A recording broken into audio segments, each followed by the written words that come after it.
Free PDF और test कैसे मिलेगा, सबसे पहले इसके बारे में हम लोग बात कर लेते हैं। क्योंकि ज्यादातर बच्चे जब वीडियो देखते हैं ना तो यही कमेंट आता है, सर पीडीएफ कहाँ से डाउनलोड करें और फ्री में टेस्ट कहाँ से दें।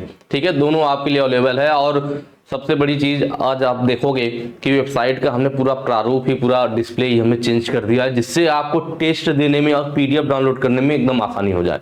कोई कहीं भी भाग दौड़, इधर उधर बटन पे कॉलम पे कहीं परेशान होने की जरूरत नहीं, सब कुछ बिल्कुल सीधा वेबसाइट खुलते ही फ्रंट पेज पे ही आपके सामने सब ऑप्शंस मिल जाएगी। आप बड़ी आसानी से सारे काम कर पाओगे, चाहे वो टेस्ट देना हो चाहे पीडीएफ डाउनलोड करना हो। उससे पहले मैं बता दूं, आप जो वीडियो देख रहे हैं आज, ये ग्लोबल आईटी की यूट्यूब चैनल पे देख रहे हैं और यहाँ पे मैं बात करने वाला हूँ आपसे पीडीएफ के बारे में। उससे पहले मैं बता दूं कि ये जो वीडियो जो है फिटर थ्योरी के लिए, किसके लिए भाई, आईटीआई सेकेंड ईयर के लिए। यहाँ पे लिखा होगा, आप लोग देख रहे हैं ITI second year fitter theory. ठीक है, पीडीएफ कहां से डाउनलोड होगा, उसके लिए आपको वेबसाइट है globaliti.org। कौन सी वेबसाइट है भाई, globaliti.org। मैं यहाँ पे दिखा देता हूँ, ये जब आप globaliti.org सर्च करेंगे ना, यहाँ पे लिखा होगा, महीन होगा थोड़ा सा, ये आपको पीपीटी में भी मिल जाएगा। या तो मैं आपको हल्का से यहाँ बता दूं, आपको अपने गूगल में कैसे करना है, आपको अपने मोबाइल फोन के गूगल में जाना है, गूगल में सर्च करना है ग्लोबल आईटीआई। क्या सर्च करना है भाई, गूगल में जाके आप सर्च कीजिएगा ग्लोबल आईटीआई। पहला पेज आपको globaliti.org के नाम से ऐसे लिखा हुआ मिल जाएगा, इस पर आपको क्लिक कर लेना है। जैसे ही क्लिक करेंगे नया टैब कुछ इस तरह से ओपन होगा। ठीक है, आप ऐसे ओपन हो जाएगा। नया टैब आपके मोबाइल में हो चाहे लैपटॉप में, दोनों में सेम खुलेगा। हमने एकदम बिल्कुल आसान कर दिया इसको। पहले आपको इधर उधर क्लिक करना पड़ता था, भागना होता था, अब ऐसा कुछ नहीं करना है। आपको क्या किया, आपने गूगल में सर्च किया ग्लोबल आईटीआई। जैसे सर्च किया, पहली वेबसाइट globaliti.org के नाम से मिलेगी, उस पर आपको क्लिक करना है। क्लिक करते ही आप इस वाले पेज पे आ जाओगे। बस अब यहाँ कुछ नहीं करना, हल्का सा नीचे को स्लाइड कीजिए, जो आपके काम की चीजें सब यहाँ पे टैब बना हुआ, सब आप चीजें पढ़ सकते हो। क्या क्या है भाई, आईटीआई नीमी मॉक टेस्ट 2025 फ्री में है, बिल्कुल कोई दिक्कत की बात नहीं, कोई चार्ज नहीं देना है। तो यहाँ पे क्लिक करेंगे आप तो आपको मॉक टेस्ट मिल जाएगा। अंदर आपको ऑप्शन आ जाएंगे इलेक्ट्रीशियन थ्योरी, फिटर थ्योरी, ठीक है, एम्प्लॉयबिलिटी स्किल, सबका अंदर ऑप्शन आपको मिलेगा। उसके आगे आपको पीडीएफ डाउनलोड करना है, तो आईटीआई नीमी क्वेश्चन बैंक पीडीएफ। ठीक है, सीबीटी एग्जाम की क्वेश्चन पेपर डाउनलोड करने की, कैसे क्वेश्चन पेपर आते हैं, इस वाले कॉलम पे क्लिक कीजिए, क्वेश्चन पेपर डाउनलोड कर लेंगे। मॉडल पेपर आपको डाउनलोड करना है, आईटीआई नीमी मॉडल पेपर, सब कॉलम अलग, बस क्लिक करते ही काम बन जाएगा आपको, सब बिल्कुल फ्रंट में है। कितना आसान हो गया। आईटीआई का सिलेबस क्या है, यहाँ पे क्लिक कर लीजिए। जॉब वैकेंसी के बारे में यहाँ अपडेट मिलेगा। मार्कशीट रिजल्ट डाउनलोड करना है, यहाँ पे कर सकते हैं। एनसीबीटी आईटीआई वगैरह की अपडेट चाहिए तो यहाँ पे क्लिक कर लीजिए। मतलब 7-8 कॉलम आपके सामने, 4 टैब बने हुए, चारों टैब पे आप क्लिक करके उसकी जानकारी ले सकते हैं। सब बिल्कुल एकदम सिंपल कर दिया गया। सबसे ज्यादा आपको जरूरत पड़ती है टेस्ट की और पीडीएफ की, सबसे पहले वही कॉलम है मॉक टेस्ट, पीडीएफ। और प्रीवियस ईयर्स में जो क्वेश्चन आए हुए, वो सीबीटी एग्जाम में जो क्वेश्चन आए हुए उसका भी पेपर, उसका भी पीडीएफ यहाँ पे पड़ा हुआ है। कितना मजेदार है। ठीक है, आपको मॉक टेस्ट चाहिए भाई, आप मॉक टेस्ट पे क्लिक करेंगे, मॉक टेस्ट आपको मिल जाएगा। पीडीएफ चाहिए, पीडीएफ पे क्लिक कीजिए। और भी आसान करना है और नीचे स्लाइड कीजिए, देखिए अलग अलग भी बना हुआ, electrician theory PDF plus test, fitter theory PDF plus test. यहाँ अंदर जा करके भी कर सकते हैं, बाहर भी सीधे fitter theory PDF plus test पे क्लिक कर देंगे, तब भी आपका काम बन जाएगा ना। इस पे भी क्लिक कर लेंगे आप। जैसे ही मान लीजिए आप fitter theory PDF plus test पे क्लिक कर दिए, ठीक है, क्लिक करेंगे, इस तरह से टैब ओपन होगा। नीचे को जाएंगे, देखिए 2 ऑप्शन है, fitter theory first year, fitter theory second year. आप सेकंड ईयर के, सेकंड ईयर पे क्लिक कर लीजिए। यहाँ क्लिक करेंगे, नया टैब इस तरह से ओपन होगा। नीचे को स्लाइड करेंगे हम लोग और नीचे आएंगे तो देखिए यहाँ पे है ना, fitter theory second year PDF question bank 10 part में अपलोड है। एक पार्ट में 50 क्वेश्चन है। और सबसे अच्छी बात मैंने आप लोग के लिए किया है कि क्वेश्चन के साथ ही उसका आंसर है, आप आसानी से पढ़ सकते हैं, अपने मोबाइल फोन में देख सकते हैं। प्रिंट आउट वाली प्रॉब्लम मैंने आपकी सॉल्व कर दी है। ठीक है, 10 पीडीएफ यहाँ पर है, पूरा क्वेश्चन आपको मिल जाएगा। पीछे के जो आंसर शीट वगैरह है, जो प्रीवियस ईयर क्वेश्चन है, वो आपको यहाँ मिल जाएंगे। नीचे आएंगे, देखिए ITI fitter theory online mock test, इस पर क्लिक करके यहाँ से भी मॉक टेस्ट दे सकते हैं। ठीक है, तो ये पीडीएफ वगैरह डाउनलोड करने का तरीका है। एक मैं पीडीएफ डाउनलोड करके आपको दिखा भी दूं। देखिए सब क्वेश्चन बैंक लिखा है ना, यहाँ पे मान लीजिए कोई भी पार्ट 1 डाउनलोड करना, पार्ट 1 पे मैंने क्लिक किया, क्लिक करते पीडीएफ डाउनलोड। कोई नहीं कह सकता कि नहीं मैं झूठ बोल रहा हूँ। ठीक है, आपके सामने देखिए करके दिखा दिया। सबसे अच्छी बात आप देख रहे होंगे, यहाँ पे इसका क्वेश्चन है, जस्ट इसके नीचे इसका आंसर भी दिया हुआ है, जिससे आपको परेशान ना होना पड़े, मोबाइल फोन में भी आसानी से देख पाओ। ठीक है, उसके बाद हम बात कर लेते हैं टेस्ट की। टेस्ट आप यहाँ से भी डायरेक्ट क्लिक करके दे सकते हैं। जैसे आईटीआई नीमी मॉक टेस्ट ऊपर लिखा हुआ है, इसी टाइप पे क्लिक कर लीजिए। क्लिक किया आपने, देखिए आपके सामने खुल गया। नीचे को आइए, यहाँ पे देखिए एम्प्लॉयबिलिटी की फर्स्ट ईयर का मॉक टेस्ट, एम्प्लॉयबिलिटी की second year, electrician first year, electrician second year, fitter theory first year, fitter theory second year. Second year की आप सेकंड ईयर पे क्लिक कर लीजिए। क्लिक किया हमने, नीचे को स्लाइड कीजिए। देखिए यहाँ पे fitter theory second year test 1, fitter theory second year test 2, fitter theory second year test 3 सब पड़ा हुआ है। जिसको आपको देना है, मान लीजिए टेस्ट 1 देना है तो इस पर स्टार्ट पे क्लिक कर लीजिए। हमने क्लिक कर दिया, तुरंत टेस्ट ओपन, बड़ा स्मूथली बड़ा आराम से चलेगा। और एक बार आप लोग भी जरा कमेंट करके जरूर बताइएगा कि क्या यह जो टेस्ट बना हुआ देने में आसान है, अच्छे से चल रहा है, स्मूथ चल रहा है। तो एक बार कमेंट करके आप लोग जरूर बताना देने के बाद कैसा है, ठीक है। जैसे इस गेज का नाम क्या है, जो भी है आप क्लिक कीजिए। हमने क्लिक किया, देखिए यहाँ पे क्लिक करते हैं आंसर को भी पता चल जाएगा। हमने क्लिक किया, यही, और किसी पे रेड वगैरह नहीं बनाना, सिर्फ इसी पे हमारा ब्लू कलर बन गया और क्या है बॉर्डर है ग्रीन कलर का, तो फिर इसका मतलब आंसर हमारा सही है। नेक्स्ट पे क्लिक करेंगे। किस हमें लैपिंग प्लेट को धोना है, तो मान लीजिए हमने यहाँ पे ऑप्शन दे दिया मिट्टी का तेल, देखिए सही हो गया। एक ही ऑप्शन है, गलत वाला कैसे पता चलेगा, मान लीजिए हमने इसको टर्निंग क्लिक कर दिया, अब देखिए ये क्वेश्चन गलत है, तुरंत आपको पता चल जाएगा। हमने क्लिक किया, क्लिक करते हुए रेड हो गया, इसका मतलब हमने गलत ऑप्शन चूज कर लिया। होता है ना जब आप कोई चीज गलत दबाते तो रेड हो जाता है, तो हमने इस क्वेश्चन को टिक किया और वो तुरंत रेड में बदल गया। रेड होने का मतलब ये क्वेश्चन गलत हो गया। उसके बाद तुरंत उसके नीचे दूसरा ऑप्शन को ग्रीन कर देगा जो सही होगा। आप गलत चूज करोगे तो उसको तुरंत रेड करेगा, प्लस उसके साथ साथ सही वाले ऑप्शन को ग्रीन कर देगा कि यह ऑप्शन आपको चूज करना था। अब एक और अच्छी बात, आप सोचोगे ऐसे तो मैं बदल लूंगा, नहीं, अब मैंने एक बार टिक कर लिया, कोई और ऑप्शन क्लिक नहीं करेगा। ऐसा नहीं है कि आप क्लिक किए, आपको लगा कि अरे तो गड़बड़ हो गया तो मैं ऑप्शन चेंज कर लूं, नहीं ऐसा नहीं है, ठीक है। तो आप आसानी से फिर देख भी सकते हो कि आपका कौन सा सही है कौन सा गलत। देखिए यहाँ मैंने क्लिक किया, रेड हो गया, या ग्रीन है, इसका मतलब मैंने ऑप्शन गलत किया था, तुरंत पता चल जाएगा, तुरंत को तुरंत, ठीक है। जल्दी जल्दी सारा क्वेश्चन मान लीजिए मैं ऐसे टिक कर देता हूं। देखिए सब गलत हो रहा है ना, ये भी गलत हो गया, यह भी गलत हो गया, मैं देख नहीं रहा हूं, मैं बस टिक कर दे रहा हूं, ठीक है। चलिए तो इस तरह से जल्दी जल्दी हम लोग क्वेश्चन अभी कंप्लीट कर लेते हैं थोड़ा। देखिए यह सही है, कोई दूसरा ऑप्शन नहीं हुआ, वही वाला पूरा ग्रीन हो गया और ब्लू हो गया, तो इसका मतलब हमने सही ऑप्शन चूज किया। तो इस तरह से आप पूरा कंप्लीट टेस्ट बड़ी आसानी से दे सकते हो। देखिए कितना स्मूथ चल रहा है, मैंने क्लिक किया, नेक्स्ट किया, तुरंत क्वेश्चन आ गया, क्लिक किया नेक्स्ट, कोई भी मतलब बफरिंग नहीं, कोई भी टाइमिंग नहीं, तुरंत जल्दी जल्दी एकदम आसानी से होता जा रहा है। यहाँ पे देखिए स्मूथ, बिल्कुल स्मूथ। एक बार आप लोग टेस्ट करके जरूर बताइएगा। देखिए यहाँ पे मेरा 20 क्वेश्चन कंप्लीट हो गया। अब इसके बाद लास्ट क्वेश्चन टिक करने को कह रहा है सी रिजल्ट ना, सी रिजल्ट पे क्लिक करेंगे। आप यहाँ पे अपना रिजल्ट बड़ी आसानी से देख सकते हैं कि आपने कितना क्वेश्चन सही किया, कितना गलत दे रखा है ना, कि use score is 20%, average score is 57। यहाँ पे देखिए 20%, हमारा 20% हमने सही किया था। उसके बाद आपने कौन सा आंसर सही किया, कौन सा गलत किया, उसके लिए बस नीचे को स्लाइड कीजिए, नीचे स्लाइड करेंगे सब आपका दिखाता जाएगा कि आपने कौन सा सही किया था, कौन सा गलत हुआ था, सही गलत देख रहे हैं ना। जितना भी आपने टिक कर रखा है सब आपको यहाँ पता चल जाएगा। तो बड़ा आसानी से आप रिजल्ट देखने के बाद नीचे देख सकते हैं क्या सही क्या गलत हुआ था। और एक बार फिर से रिवाइज करके फिर दोबारा टेस्ट देना चाह रहे हैं तो एक बार देख लीजिए कौन कौन सा गलत हुआ था, उसको फिर रिवाइज कर लीजिए, फिर रीस्टार्ट कीजिए, रीस्टार्ट स्विच पे करेंगे फिर से स्टार्ट हो जाएगा, ठीक है। फिर आगे आप फ्रंट पे स्टार्ट 1 को या 2 को जिसको भी देना चाहिए उसको दे सकते हैं। तो इस तरह से बड़ी आसानी से आप टेस्ट दे सकते हैं। ये मैंने आपको तरीका बता दिया कौन सा भाई टेस्ट देने का, जिससे आपको कोई दिक्कत ना हो, आप आसानी से टेस्ट दे पाओ, ठीक है। चलिए अब हम लोग चलते हैं अपने टॉपिक की तरफ। टेस्ट वाला और पीडीएफ वाला दोनों चीजें क्लियर हुई होंगी। अब हम लोग चलेंगे जो हमारा टॉपिक है उसकी तरफ, ठीक है। चलिए आ जाते हैं। पहला क्वेश्चन क्या कह रहा है, which special file is used for network. थोड़ा सा आज पहला दिन था ना, इसलिए मैंने ज्यादा डिटेल में बताया, इसलिए थोड़ा सा टाइम लग गया कि जिससे आप लोग, क्योंकि मैंने बताया ना सबसे ज्यादा डिमांड होती है भाई पीडीएफ और टेस्ट कैसे हो, तो इसलिए मैंने पूरा आपको करके दिखा दिया जिससे आप लोग को प्रॉब्लम ना आए, ठीक है। चलिए Which special file is used for narrow work? Narrow work के लिए कौन सी स्पेशल फाइल यूज की जाती है, क्वेश्चन में आपसे पूछा गया है। नैरो वर्क के लिए पूछ रहा है ना। देखिए जो पहला ऑप्शन दिया हुआ पिलर फाइल, पिलर फाइल कौन सी है, तो देखिए फिगर मैंने अलग से ले रखा है, ठीक है। फिगर नहीं दिया हुआ है आपके क्वेश्चन में, क्वेश्चन में सिर्फ क्वेश्चन और ऑप्शन है, फिगर मैंने ले रखा है साथ में जिससे आपको अच्छे से समझ में आए। तो पिलर फाइल, तो यह जो फिगर आपको दिख रहा है ना, पिलर फाइल का, किसका भाई, पिलर फाइल का है।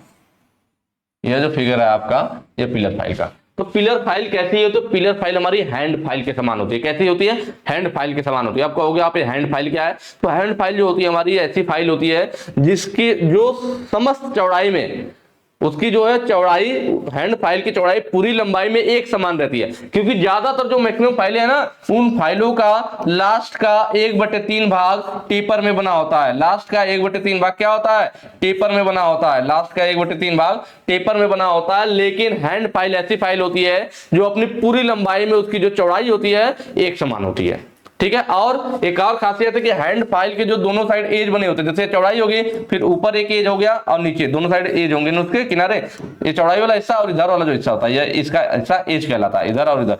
तो इसके जो दोनों साइड एज होते हैं ना, इसका एक एज पे दाता कटा होगा, एक एज पे नहीं। बाकी सभी फाइलों में दोनों एज पे दाते कटे होते हैं, इसमें एक एज पे दाता कटा होता है, एक एज पे नहीं। जिस पर दाता नहीं कटा होता उसे सेफ एज कहते हैं, उसे क्या कहते हैं, शेप फेस कहते हैं। सेम ऐसी हमारी क्या होती है, पिलर फाइल की भी संरचना है, ऐसे ही गुण पिलर फाइल के भी है। इसके भी क्या होगा, इसकी भी जो चौड़ाई होती है पूरी लंबाई में एक समान रहती है, कोई भी टेपर नहीं होता पिलर फाइल में भी, और इसका भी एक एज बिना दांतों के होता है। अब कहोगे आपकी तब दोनों में फर्क क्या है भाई, ये तो हैंड फाइल ही हो गई। हाँ, फर्क यहाँ पे है कि जो हमारा पिलर फाइल होती है इसकी चौड़ाई इसकी हैंड फाइल की अपेक्षा कम होती है। पिलर फाइल की जो चौड़ाई रहेगी हैंड फाइल से कम होती है, लेकिन मोटाई अधिक होती है। पिलर फाइल की चौड़ाई हैंड फाइल से कम होती है, लेकिन मोटाई हैंड फाइल से ज्यादा होती है, ये डिफरेंस है। अब इसकी चौड़ाई कम हो गई भाई, पिलर फाइल की हैंड फाइल की चौड़ाई कम हो गई, अगर चौड़ाई कम हो गई तो ये नैरो जगहों पे, सकरे स्थान पे, जहां कम स्थान है ऐसी जगहों पर भी इसे फाइलिंग किया जा सकता है ना। तो इसका मतलब वही क्वेश्चन में पूछा भी था, संकीर्ण कार के लिए मतलब नैरो वर्क के लिए, जहां पे कम स्थान हो, सकरा स्थान हो, तो ये हमें मालूम है कि यह हैंड फाइल से पतली होती है चौड़ाई में, तो इसका मतलब वहां पे काम आ सकता है। तो यह पिलर फाइल आपका सही ऑप्शन हो जाएगा। जो भी हम लोग क्वेश्चन करेंगे उसके चार ऑप्शन को बिल्कुल डिटेल में पढ़ेंगे। क्यों पढ़ते हैं डिटेल में, जिससे कि आपके एग्जाम वगैरह में क्वेश्चन थोड़ा बहुत परिवर्तित कर ले, कुछ भी कर ले, तब भी आप ग्लोबल आईटीआई के स्टूडेंट हो, आप पूरा सही करके आओगे। बिल्कुल घबराने की जरूरत नहीं होगी कि यार इसने तो क्वेश्चन ही बदल दिया, हम पूरा डिटेल में पढ़ेंगे, ठीक है। इसलिए टेंशन लेने की जरूरत नहीं है, बिल्कुल घबराने की जरूरत नहीं है कि यार तो 15 क्वेश्चन में हमें 50 मिनट 60 मिनट लगे। नहीं, आप सोचोगे तो एक क्वेश्चन में 4 ऑप्शन होते हैं, मतलब हमने एक क्वेश्चन के साथ 4 क्वेश्चन सॉल्व किया, तो 15 क्वेश्चन नहीं, 15 चौको 60 क्वेश्चन हमने सॉल्व किया। 60 क्वेश्चन 60 मिनट में अगर सॉल्व किया तो कौन से बहुत ज्यादा समय ले लिया, ठीक है। तो बिल्कुल टेंशन लेने की जरूरत नहीं है। मैं आप लोगों को पढ़े हो नहीं पढ़े हो टेंशन की बात नहीं है, सब बिल्कुल यहां क्लियर होता जाएगा। चलिए, स्क्वायर फाइल क्या होता है। स्क्वायर देखिए, पिलर फाइल हमारा मैंने आपको बता दिया, इसकी मतलब हम लोग सकरे स्थान पर नैरो जगहों पे फाइलिंग करते हैं। स्क्वायर फाइल जो होता है हमारा ना, यह इस तरह से होता है, ये जो आपको दिख रहा है, इसकी आकृति नाम है स्क्वायर फाइल। आकृति भी कैसी है, देखिए यहाँ पे बनाया गया स्क्वायर आकृति है। कैसी है, स्क्वायर वर्गाकार आकृति होता है। इसकी मदद से हम लोग क्या कर सकते हैं, कहीं पे ऐसे आयताकार प्लॉट बना हुआ है तो इसकी फाइलिंग करना हो, इसलिए मैंने फिगर लिया हुआ, देखिए दिख रहा होगा आपको, आयताकार प्लॉट की फाइलिंग करना हो, या कहीं वर्गाकार छिद्र है उसकी फाइलिंग करना हो, तो वहां पे हम लोग स्क्वायर फाइल यूज करते हैं। इसकी प्रत्येक भुजा एक दूसरे से 90 डिग्री पर होती है। उसके बाद बात कर लेते हैं ड्रेडनॉट फाइल की, जो कि काफी इंपॉर्टेंट फाइल है। यहाँ पे जो आपको फाइल दिख रहा है ड्रेडनॉट फाइल है। इसमें क्या होता है भाई, तो जो ड्रेडनॉट फाइल होती है ना, यह हमारा यूज किया जाता है सॉफ्ट मटेरियल के लिए। जैसे एल्युमिनियम तांबा वगैरह की फाइलिंग करनी हो, तो एल्युमिनियम की, तांबा की, पीतल की फाइलिंग करनी हो तो हम लोग ड्रेडनॉट फाइल यूज करते हैं। या जो आपके एग्जाम में पूछा जाता है वो पूछा जाता है नॉन मेटेलिक। क्या बोला मैंने बोला नॉन मेटेलिक। नॉन मेटेलिक मतलब गैर धातु, जो धातु नहीं हो, नॉन मेटेलिक के लिए। जैसे लकड़ी, प्लास्टिक, ये सब धातु नहीं है ना, तो नॉन मेटेलिक मटेरियल की फाइलिंग करनी हो, जैसे कि लकड़ी का करना हो, प्लास्टिक का करना हो, तब भी हम लोग इसी का यूज करते हैं। और एग्जाम में सबसे ज्यादा क्वेश्चन ये पूछा जाता है कि प्लास्टिक की फाइलिंग करने के लिए कौन सी फाइल यूज की जाती है। इंपॉर्टेंट चीज है, ये आपके एग्जाम में आता है, तो इसको थोड़ा ध्यान रखिएगा ना। प्लास्टिक की फाइलिंग ड्रेडनॉट फाइल से। चलिए, लास्ट है स्विस पैटर्न फाइल। जो हमारा स्विस पैटर्न फाइल होता है ना, तो यह जो फिगर, देखिए आपको फिगर भी ध्यान रखना है। कई बार एग्जाम में यह वाला फिगर कई बार आया आपका एग्जाम में, तो फिगर में दे करके आपसे पूछ लेता है ना कि यह कौन सी फाइल है, तो आपको फिगर भी ध्यान में होना चाहिए। इस टाइप से स्विस पैटर्न फाइल दिखती है, हल्का सा आगे राउंड टाइप का दिख रहा होगा आपको। तो जो स्विस पैटर्न फाइल है इसको हम प्राइमरी या प्राइमरी फिनिशिंग टूल भी कहते हैं।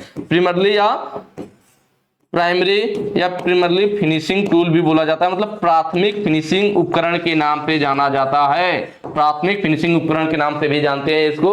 और इसका काम क्या है भाई, जहां पे प्रिसीजन स्मूथनेस की जरूरत हो, परिशुद्ध, बहुत ज्यादा एक्यूरेसी में परिशुद्ध चिकनाई की जरूरत हो, परिशुद्ध चिकनाई चाहिए हो, प्रिसीजन स्मूथनेस चाहिए हो, वहां पर हम लोग इसका यूज करते हैं स्विस पैटर्न फाइल का।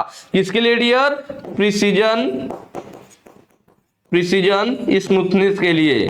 प्रिसीजन स्मूथनेस मतलब परिशुद्ध चिकनाई, वहां पे इस फाइल का यूज किया जाता है। ठीक है, उम्मीद है सारे फाइलें क्लियर हुआ होगा। चलिए नेक्स्ट पे चलेंगे। ये सब चीजें जो मैं आपको बता रहा हूँ, या नट है या फाइल है, ये सब चीजें मैंने बिल्कुल अच्छे से पूरा कंप्लीट चैप्टर वाइज पूरा अच्छे से इनका वीडियो मैंने बना रखा है।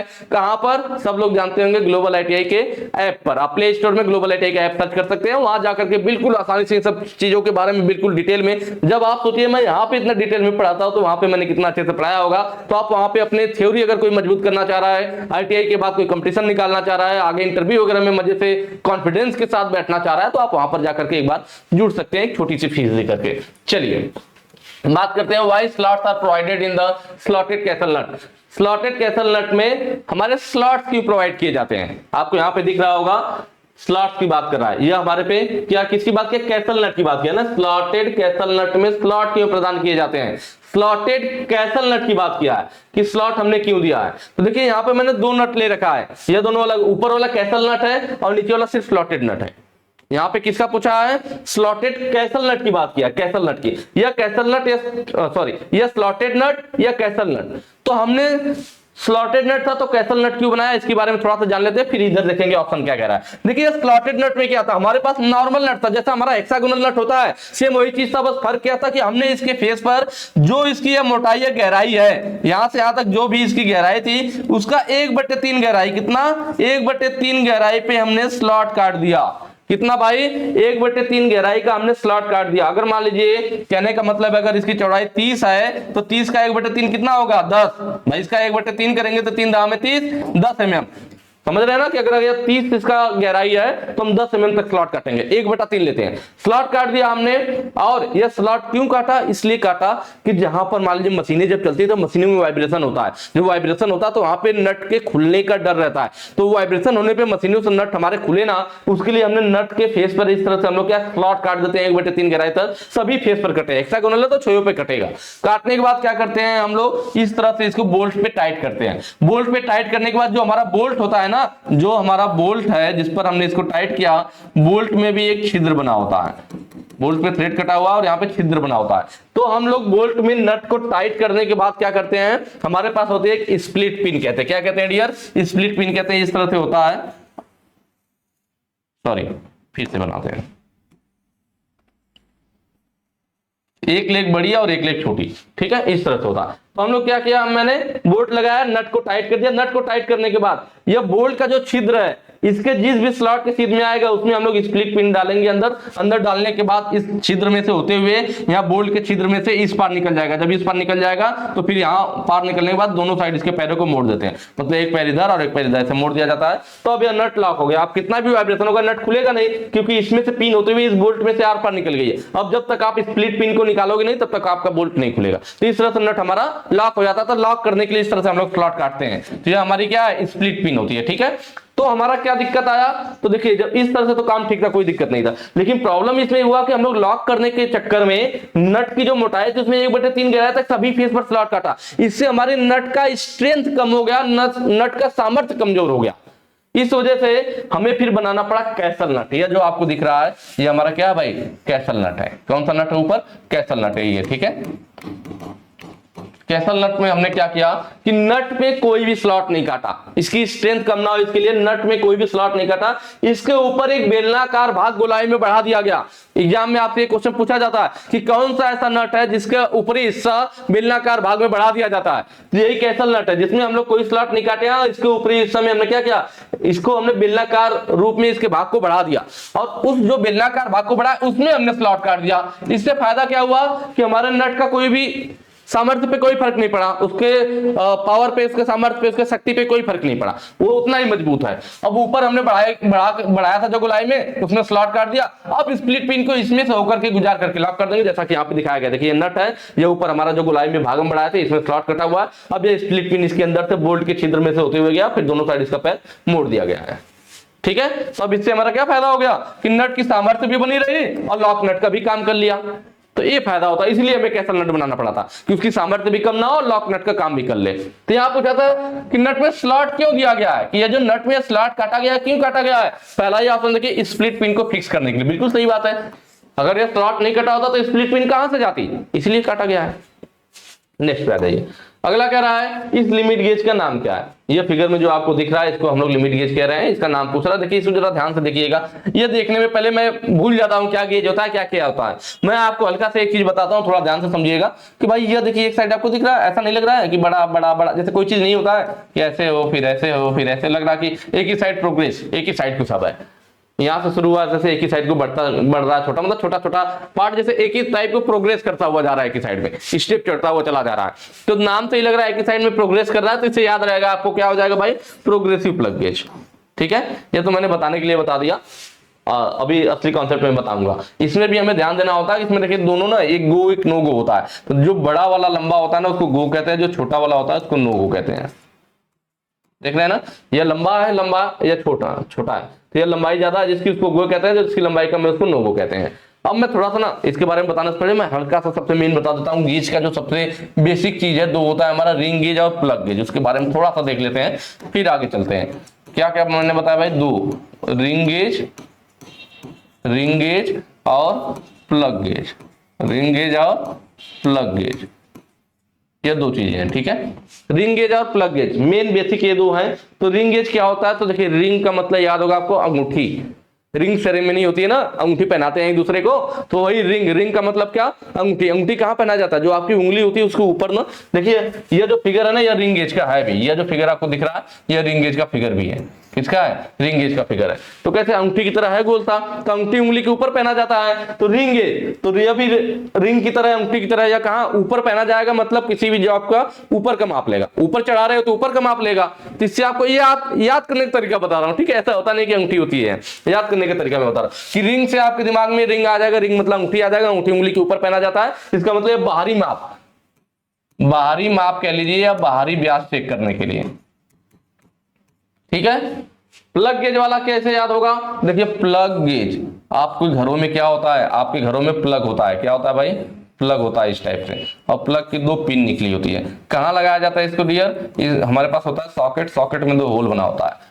प्लग हमारा कहाँ जाता है, सॉकेट के होल में चला जाता है ना।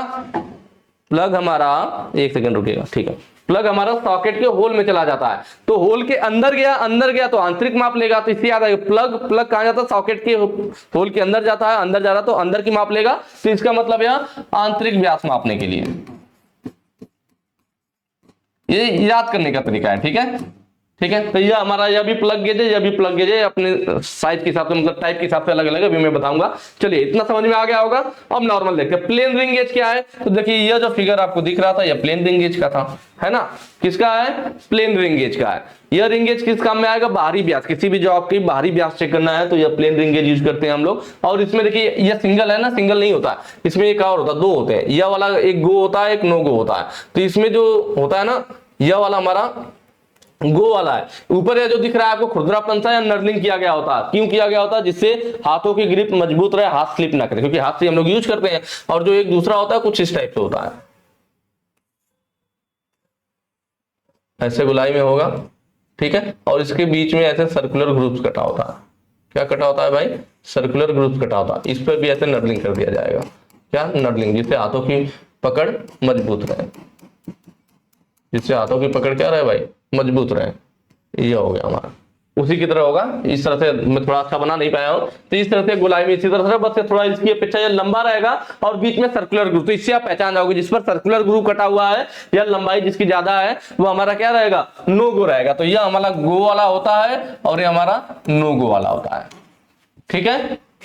देखिए रिंग गेज प्लग गेज काम उल्टा है ना, रिंग गेज बाहरी व्यास, प्लग गेज आंतरिक व्यास, जस्ट एक दूसरे के अपोजिट। वो बाहर का ले रहा है तो ये अंदर का ले रहा है, वैसे ही नाम में भी जस्ट उल्टा होगा। रिंग गेज में छोटा वाला गो है, बड़ा वाला नो गो है, जबकि प्लग गेज में क्या है, प्लग गेज में बड़ा वाला गो है, छोटा वाला नो गो है।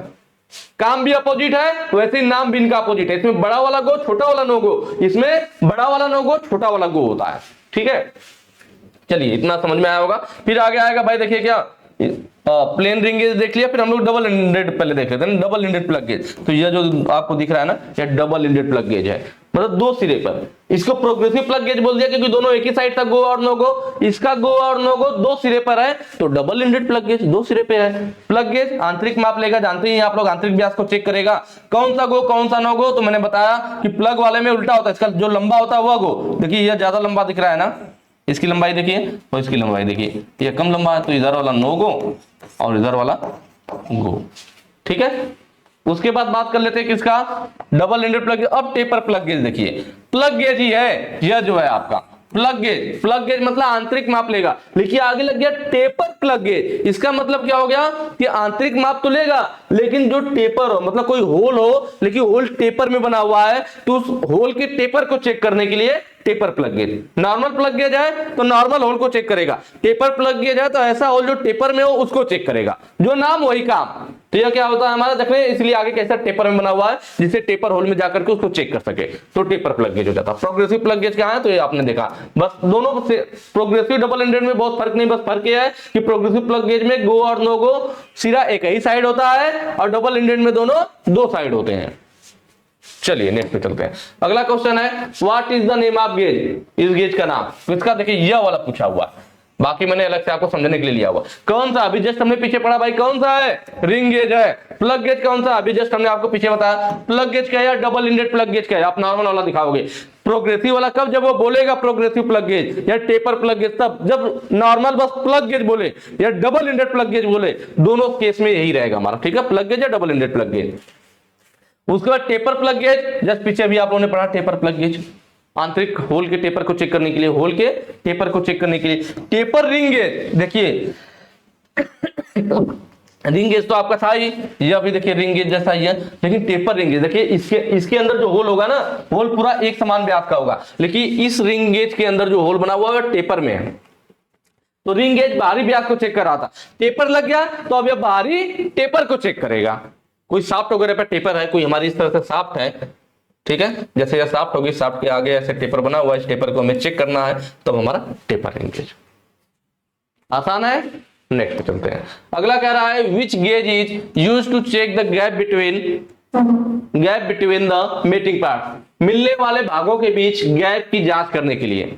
दो मिलने वाले, कहीं पे दो पार्ट्स आपस में मिल रहे हैं, उनके बीच में हल्का फुल्का गैप है, तो उसको कैसे चेक किया जाएगा। लेकिन नाम ही क्या, गैप को चेक करना ना, तो गैप, मान लीजिए ये हमारा एक पार्ट है, दूसरा पार्ट यहाँ पे इसके साथ है, बहुत हल्का सा इसमें गैप रह जाता है, तो ये गैप कितना है चेक करने के लिए हम लोग कोई चीज इसमें भर दे, फिल कर दे, जो चीज फिल हो जाएगा उसको निकाल देंगे, समझ में आ जाएगा जितना मोटा फिल हुआ वो इतनी मोटाई का उसमें गैप है। फिल का मतलब फिलर, फिल कर देना, फिलर, ये याद करने का तरीका बता रहा हूं, मतलब फिलर गेज। फिलर गेज की मदद से हम दो पार्ट के बीच में जो गैप है उसमें इसको फिल करके, फिलर को फिल कर देंगे, भर देंगे और पता चल जाएगा कि कितना गैप है। फिलर गेज को हम लोग थिकनेस गेज के नाम से भी जानते हैं। किसके नाम से भाई, थिकनेस गेज। आई बात समझ में, फिलर गेज को हम लोग थिकनेस गेज के नाम से भी जानते हैं। तो यह हो गया हमारा, इसका फिगर आपका यहां पे है, दिख रहा है, ठीक है। यह हमारा कई बार पूछना है कितने सेट में पाया जाता है, 4 सेट में पाया जाता है। पहली बात ये होगी, इस किस रेंज में पाया जाता है, यह हमारा 0.03 mm की मोटाई से शुरू होता है। कितना भाई, 0.03 mm मोटाई से शुरू होता है और 1.0 mm तक की मोटाई में पाया जाता है, 1.0, ठीक है।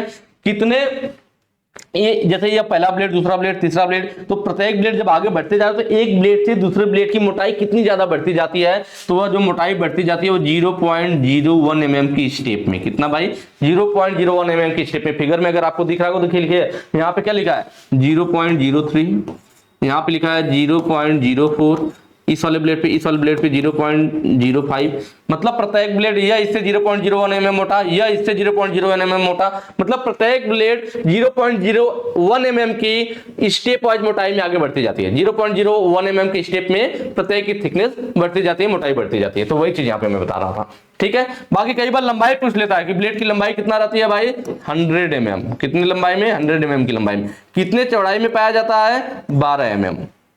तो ये कुछ डिटेल हो गया हमारा फिलर गेज के बारे में, थोड़ा ध्यान रखिएगा, ठीक है। प्रत्येक ब्लेड पे लिखा होता है, हम लोग क्या करते हैं इन ब्लेडों को इसके अंदर डालते हैं, जो ब्लेड बिल्कुल सही फिट आ जाती है उस पर मान लीजिए जब फिट आ गई तो उस पर 0.05 पता चल जाएगा कि इसके बीच में 0.05 का गैप है। या फिर कई बार क्या होता है ज्यादा गैप है तो 2 या 3 ब्लेडों को, मान लीजिए 2 ब्लेड या 3 ब्लेड को मिला करके भी इसके अंदर गैप को भरा जाता है, फिल किया जाता है। 3 ब्लेड मिला करके वो गैप फिल हुआ, फिर बाहर निकालेंगे, तीनों ब्लेड पे जो माप लिखी होगी इन तीनों को जोड़ देंगे, पता चल जाएगा गैप कितना है। तो यह तरीका होता है। फिर बात करते हैं हम लोग किसका भाई, ठीक है, फिलर गेज का हो गया। देखिए पहला क्या है, स्लिप गेज। ऑप्शन भी देख लेते हैं और क्या क्या चीजें हैं। स्लिप गेज कौन सा है, तो स्लिप गेज हम लोग देखिए वहां कॉर्नर पे है, ठीक है। जो ये पहला ऑप्शन है इसके लिए हमें कहां जाना पड़ेगा, यह है हमारा क्या, स्लिप गेज, ठीक है। ये सब हमारा स्लिप गेज है, ठीक है। तो स्लिप गेज में हमारा क्या होता है, तो आप देख रहे होंगे ये हमारे पास स्लिप गेज है। स्लिप गेज हमारा बहुत ही ज्यादा एक्यूरेसी में बनाया जाता है। इसका कई बार पूछ लेता है कि जो स्लिप गेज को अन्य 2 नामों से जानते हैं, जॉनसन गेज और गेज ब्लॉक। स्लिप गेज को 2 और नामों से जानते हैं, किसके नाम से भाई, जॉनसन गेज या गेज ब्लॉक के नाम से भी जानते हैं, गेज ब्लॉक। जॉनसन गेज, दरअसल ना जॉनसन नाम के वैज्ञानिक ने इसकी खोज की थी, इसलिए जॉनसन गेज भी बोला जाता है। तो ये 3 नाम हो गए इसके, ठीक है। और दूसरी चीज, ये किस मटेरियल का बना होता है, तो यह जो हमारा बना होता है ना, यह हमारा स्टेबलाइज्ड क्रोमियम स्टील। किसका बना होता है भाई, मैं कहां लिखूं इसको, यहां लिख देता हूं, स्टेबलाइज्ड क्रोमियम स्टील, क्रोमियम। या फिर एक और है जिरकोनियम ऑक्साइड। क्या भाई, जिरकोनियम ऑक्साइड। यह आपके यूपीआर पैनल के एग्जाम में पूछा हुआ क्वेश्चन है। जिरकोनियम ऑक्साइड या स्टेबलाइज्ड क्रोमियम स्टील, या कई बार लिखा होता है हाई ग्रेड की स्टील का। किसका भाई, हाई ग्रेड स्टील का बना होता है। तो यह सब मटेरियल हो गया जिसका यह बना होता है। काम क्या, देखिए यह बहुत ज्यादा एक्यूरेसी में बनाया जाता है, इसलिए परिशुद्ध लंबाई मापने के लिए। कहने का मतलब जैसे जो हमारा स्लिप गेज है ना, अगर इस पे लिखा हुआ है कि यह हमारा स्लिप गेज 3 mm लंबा है, कितना है, 3 mm लंबाई में बनाया गया, तो अगर इसका यूज किया जाता है ना कि आप एक तो परिशुद्ध लंबाई माप सकते हैं, दूसरा किसी प्रिसीजन इंस्ट्रूमेंट को चेक करने में कि वो जो प्रिसीजन इंस्ट्रूमेंट है वह सही है या नहीं है। प्रिसीजन इंस्ट्रूमेंट मतलब सूक्ष्म मापी यंत्र जो सूक्ष्मता से माप लेते हैं, जैसे कि वर्नियर कैलिपर हो गया, माइक्रोमीटर हो गया, वर्नियर हाइट गेज हो गया, इस टाइप के जो भी हमारे इंस्ट्रूमेंट होते हैं वो प्रिसीजन इंस्ट्रूमेंट के अंतर्गत आते हैं। तो उनपे मान लीजिए आपने वर्नियर कैलिपर उठा लिया या माइक्रोमीटर उठा लिया, अब उसको आपने इस स्लिप गेज को लिया और उसको ओपन करके आपने उसके जा को उसके बीच में इसकी लंबाई को मापा। अगर स्लिप गेज पे लिखा हुआ कि 3 mm है और आपके माइक्रोमीटर पे भी 3 mm आ जाता है, बहुत बढ़िया, वेरी गुड, मतलब ठीक है, कोई दिक्कत नहीं। लेकिन अगर आपका माइक्रोमीटर इसको मापते समय बता रहा है कि नहीं, यह 3.1 mm लंबा है या 2.9 mm लंबा है, तो इसका मतलब ये नहीं है कि स्लिप गेज खराब है। इसका मतलब ये है कि जो आपका माइक्रोमीटर है उसकी एक्यूरेसी ठीक नहीं है। कहने के मतलब है कि इतना ज्यादा एक्यूरेसी में बनाया जाता है, ठीक है। तो यह दूसरे इंस्ट्रूमेंट को चेक करता है, इसका मतलब आपका जो माइक्रोमीटर है वह खराब हो चुका है, उसमें दिक्कत आ चुकी है, तो इसलिए हम इसका यूज करते हैं स्लिप गेज का। और यहाँ पे जो प्रोसेस दिखाया गया ना, इसको रिंगिंग प्रोसेस बोलते हैं। दरअसल देख रहे हैं, पहले दोनों को रिंगिंग प्रोसेस मतलब एक दूसरे को आपस में जोड़ना, क्रॉस में रखते हैं, सीधा घुमाते हैं, आगे करके वापस ले आते हैं, दोनों आपस में जुड़ जाते हैं। अभी आगे इसके बारे में बताऊंगा। उसके बाद देखिए स्लिप गेज हो गया। प्लग गेज क्या है, प्लग गेज के बारे में हम लोग पहले ही पढ़ चुके हैं, जस्ट पीछे वाले क्वेश्चन देखा था यहाँ पर जो है, ठीक है, आंतरिक व्यास वगैरह को चेक करने के लिए। फिर जो लास्ट है यहाँ पे D option, radius gauge. Radius gauge पे ध्यान दीजिएगा, इसको कभी कभी फिलेट गेज भी बोलता है। क्या बोलता है, fillet gauge. Radius gauge and fillet gauge लिख करके आ जाता है, ठीक है। क्या काम होगा, देखिए रेडियस गेज त्रिज्या को चेक करेगा, लेकिन कौन सा, आंतरिक और बाह्य रेडियस को, इंटरनल एंड एक्सटर्नल रेडियस, या आंतरिक और बाह्य त्रिज्या को चेक करने के लिए radius gauge and fillet gauge या रेडियस गेज यूज किए जाते हैं। यह जो फिगर आपको दोनों दिख रहे हैं ना, यह है हमारे किसके, रेडियस गेज वाले, रेडियस एंड फिलेट गेज के, यह जो फिगर है, ठीक है, रेडियस एंड फिलेट गेज के हैं। तो यहाँ पे आप देख रहे हैं यहाँ पे दोनों अलग अलग है, ये कि यहाँ पे है, ये इंटरनल रेडियस को चेक करेगा या एक्सटर्नल। कैसे करेगा, मतलब रटने वाली बात नहीं, आप इसको फिगर को देखिए। मान लीजिए कोई हमारे पास जॉब इस टाइप से है, ये हमारे पास जॉब है, इसमें ऐसे ग्रुप कटा हुआ है, ठीक है, आंतरिक हो गया, अंदर को रेडियस कटा हुआ है। अब इसको चेक करने के लिए देखिए इधर जो ब्लेड है यह सब इस कटिंग वाला है, जैसे इसमें ना अवतल बना हुआ है और इस पे उत्तल बना हुआ है, तो इसमें जितने भी ब्लेड है सब अवतल वाले हैं और इसमें उत्तल वाले। अगर मैं इस वाले ब्लेड को यहाँ पे ले आऊं तो यह अंदर जा पाएगा, ऐसे आ जाएगा, जाएगा ही नहीं अंदर, तो माप कैसे लोगे आप, नहीं हो पा रहा है, ठीक है। इस वाले ब्लेड को अगर आप लोगे तो इसमें आगे का रेडियस इस टाइप से बना हुआ है, ठीक है, यह आसानी से सीधा अंदर चला जाएगा। इसका मतलब यह वाला आंतरिक माप लेता है। तो आप कह सकते हो जो इस टाइप वाला, इस आकृति का जिसमें उत्तल बना हुआ है, यह वाला जो ब्लेड होता है हमारा आंतरिक माप को चेक करता है, इंटरनल रेडियस को चेक करता है। और इधर वाला जो ब्लेड होगा ये किसको, तो जैसे मान लीजिए कोई हमारा इस तरह से जॉब है, इसके कॉर्नर पे देखिए ऐसे रेडियस बना हुआ, बाहरी रेडियस हो गया ना, देखिए ये रेडियस बना हुआ बाहरी वाला, ये अंदर था बाहरी। अब इसको चेक करना, तो अब इस वाले में देखिए, इस वाले में आपको मालूम है हमारा जो जॉब था, मतलब ब्लेड थी, उस पर ऐसे कटा हुआ था। अब यह क्या होगा, इसके ऊपर चढ़ जाएगा और इसके रेडियस को चेक कर लेगा। तो सभी ब्लेड पे उसका रेडियस लिखा होता है, देखिए 12.5 लिखा है, 10.5 होगा, 11 होगा, 9.5 होगा, तो जो वाला रेडियस बिल्कुल सही फिट होगा, हमें पता चल जाएगा कि इसका रेडियस कितना है। तो आंतरिक और बाह्य रेडियस चेक करने के लिए हम लोग इसका यूज करते हैं। इनमें देखिए 2 टाइप होता है, एक तो ऐसे होता है कि अलग अलग ब्लेड, देखिए यह सब इंटरनल रेडियस चेक करने के लिए, यह सब बाहरी रेडियस चेक करने के लिए। पर कुछ ऐसे भी होते हैं जिसमें एक ही में दोनों दिया होता है। देखिए जैसे यह ब्लेड है, इस ब्लेड में आप देखेंगे तो देखिए यहाँ पे बना हुआ है ये वाला हिस्सा, ये एक्सटर्नल को चेक करेगा और यहाँ पे रेडियस बना हुआ, तो ये वाला क्या होगा, तो जो एक्सटर्नल है हमारे पास, जो ऐसे एक्सटर्नल में है, तो ये वाला हिस्सा इसके ऊपर चढ़ जाएगा, तो एक्सटर्नल रेडियस को चेक करेगा। इधर वाला हिस्सा कहाँ होगा, तो जहाँ पे हमारा इंटरनल होगा, जैसे मैंने बताया था इस टाइप से, ये वाला हिस्सा इसके अंदर चला जाएगा और इंटरनल को चेक करेगा। तो एक ही प्लेट में एक्सटर्नल इंटरनल दोनों दे देता है चेक करने के लिए, और या तो अलग अलग वाला भी आता है। तो दोनों फिगर को ध्यान रखिएगा, दोनों हमारे रेडियस एंड फिलेट गेज वाले ही हैं, ठीक है। चलिए क्लियर होगा, नेक्स्ट पे चलते हैं।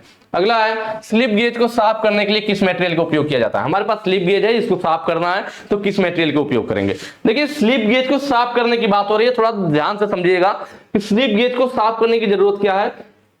तो दरअसल जैसे हम स्लिप गेज जब यूज करते हैं ना वर्कशॉप वगैरह में, आपने कोई काम किया, इससे कोई भी इंस्ट्रूमेंट वगैरह को चेक किया, इसको यूज करेंगे तो उसके बाद अगर वैसे ही यूज करके डायरेक्ट रख देंगे ना तो उसमें जंग पकड़ लेगा, क्योंकि यूज करने के बाद दूसरे जॉबों के संपर्क में आता है, नमी में आता है। तो अगर वैसे ही आपने रख दिया तो कुछ दिनों बाद उस स्लिप गेज में क्या होगा, जंग पकड़ लेगा। तो उसी जंग से बचाने के लिए हम लोग क्या करते हैं, पहले उस स्लिप गेज को यहाँ पे क्या पूछा था, साफ करने की बात किया था। तो देखिए जंग से बचाने के लिए हम क्या करते हैं, उसको यूज करके डायरेक्ट नहीं रखेंगे, पहले उसको लोग धोते हैं। तो ऐसा नहीं कि आप पानी से धो, पानी से धोगे तो और जंग पकड़ लेगा।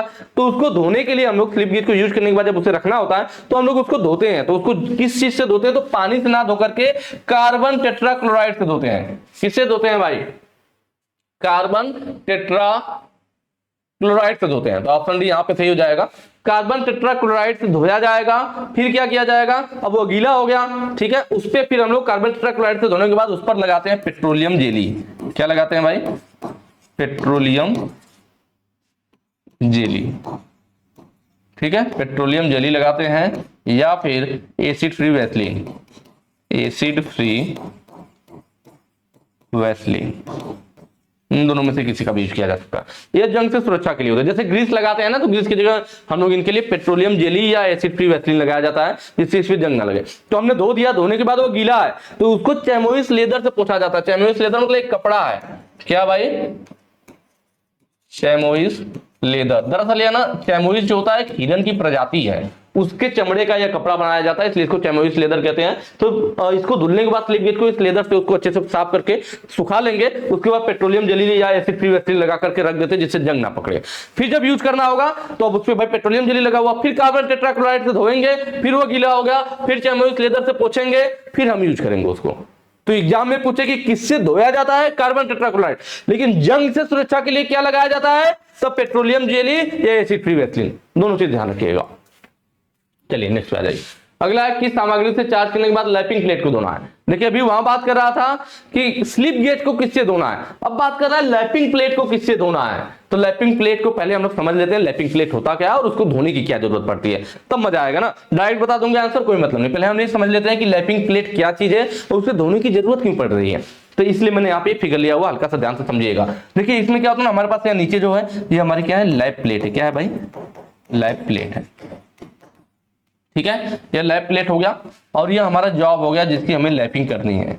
लैप प्लेट पे हम लोग लगाते हैं, यहाँ पे जो बीच में आपको दिख रहा है ना ब्लैक ब्लैक सा, ये जो अब्रेसिव पार्टिकल है, ये अब्रेसिव पार्टिकल होते हैं जो कटाई करने का काम करते हैं। थोड़ा सा ध्यान समझिएगा, दरअसल इसमें होता क्या है लैपिंग में। लैपिंग दरअसल हमारा क्या होता है ना कि किसी भी जॉब को बहुत ज्यादा एक्यूरेसी में हमें फिनिश करना है, अच्छी फिनिशिंग लानी है, उसकी हाई एक्यूरेसी ऑफ डायमेंशनल बनाना, मतलब उसकी डायमेंशन बहुत ज्यादा एक्यूरेसी में हो, तब हम लोग लैपिंग वहां पे करते हैं, बहुत ज्यादा एक्यूरेसी में से हमारी फिनिशिंग मिलती है, ठीक है। तो इसमें होता है कि हम पहले एक लैप प्लेट लेते हैं, एक प्लेट लेते हैं मेटल का, लैप प्लेट किसका बना होता है यह, तो जो हमारे पास लैप प्लेट है ना, जो हमारे पास लैप प्लेट होगी वह कास्ट आयरन की हो सकती है। किसकी हो सकती है भाई, लैप प्लेट, लैप प्लेट की बात कर रहा हूं मैं। लैप प्लेट किसका हो सकता है, कास्ट आयरन का हो सकता है, हमारे पास कॉपर का हो सकता है, ब्रास का हो सकता है, लेड का हो सकता है, मतलब इनमें से किसी का भी हो सकता है। किसी भी हम मटेरियल ले लेंगे, कोई भी मेटल इसका ले लेंगे जिसका हम लोग लैप प्लेट बनाएंगे, ठीक है, लैप प्लेट हमारी एक लैपिंग प्लेट ले लेंगे। तो लेकिन इसमें ध्यान रखना होता है कि ज्यादातर हमारा क्या कास्ट आयरन यूज होता है, एक बात याद रखिएगा, ठीक है। चलिए बाकी वो मटेरियल के हिसाब से अलग अलग यूज किया जाता है। लैप प्लेट ले लिया तो ऐसा तो है नहीं कि हम लोग लैप प्लेट एक कास्ट आयरन की प्लेट लेकर के उससे किसी जॉब को घिस करके उसको फिनिशिंग मिला देंगे। भाई प्लेट से घिसने से थोड़ा कुछ होगा। अब ये प्लेट अभी हमारी किसी काम की नहीं है, लैपिंग प्लेट तो हमने ले लिया, इनमें से किसी भी मटेरियल का हो गया। अब लैपिंग प्लेट को हम लोग चार्ज करते हैं जिससे कि वो किसी मटेरियल को घिस करके उसको एक्यूरेसी में फिनिशिंग कर सके, ला सके। तो चार्ज कैसे होगा, तो चार्ज करने के लिए यूज किया जाता है भाई abrasive particle. Abrasive particle, abrasive particle क्या होता है, तो छोटे छोटे ना ऐसे तिरछे धार वाले टुकड़े होते हैं, कण होते हैं, तिरछे धार वाले होते हैं, शार्प एज वाले, ऐसे कई बहुत सारे कण होते हैं तिरछे धार वाले ना। ये किस मटेरियल के बने हो सकते हैं, तो ये हो सकते हैं हमारे एल्यूमिनियम ऑक्साइड, एल्यूमिनियम ऑक्साइड, ठीक है। बोरान कार्बाइड का हो सकता है, एल्युमिनियम ऑक्साइड का हो सकता है, सिलिकॉन कार्बाइड का हो सकता है,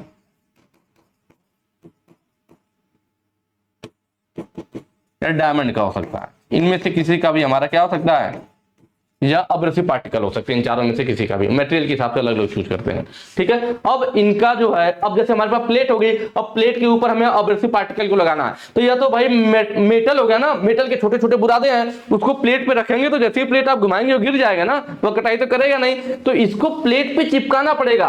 ठीक, कैसे? तो हम लोग इस अब्रेसिव पार्टिकल का पेस्ट बनाते हैं। पेस्ट बनाने के लिए क्या यूज किया जाता है भाई? पेस्ट बनाने के लिए यूज किया जाता है लैपिंग व्हीकल। क्या यूज किया जाता है? लैपिंग व्हीकल, उनको लैपिंग व्हीकल कहते हैं, ठीक है। लैपिंग व्हीकल क्या होता है? स्पेलिंग थोड़ी गलत है, ठीक है।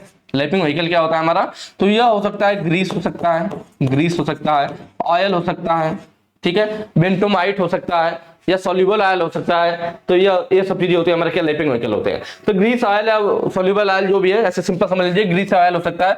अब ये जो हमारे कड़ है, इस कड़ में ग्रीस ऑयल को मिलाएंगे तब यह पेस्ट के रूप में तैयार हो जाएगा ना।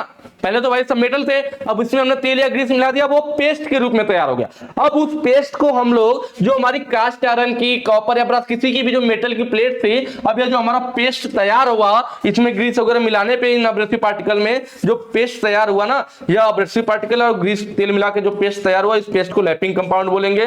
क्या बोलेंगे?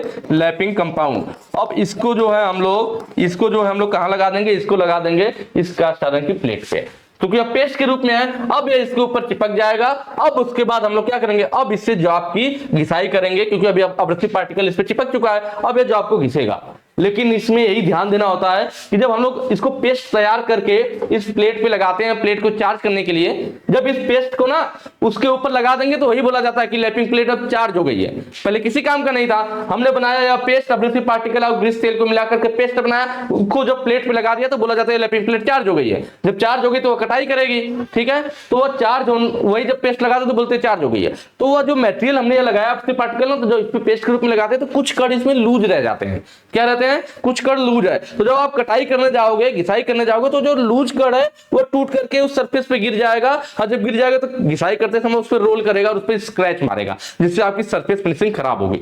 तो उसी स्क्रैच से बचने के लिए हम लोग क्या करते हैं कि चार्ज करने के बाद तुरंत जो लूज कण है वह गिर जाए, उसके लिए हम लोग केरोसिन ऑयल या मिट्टी के तेल से धो देते हैं। आई बात समझ में?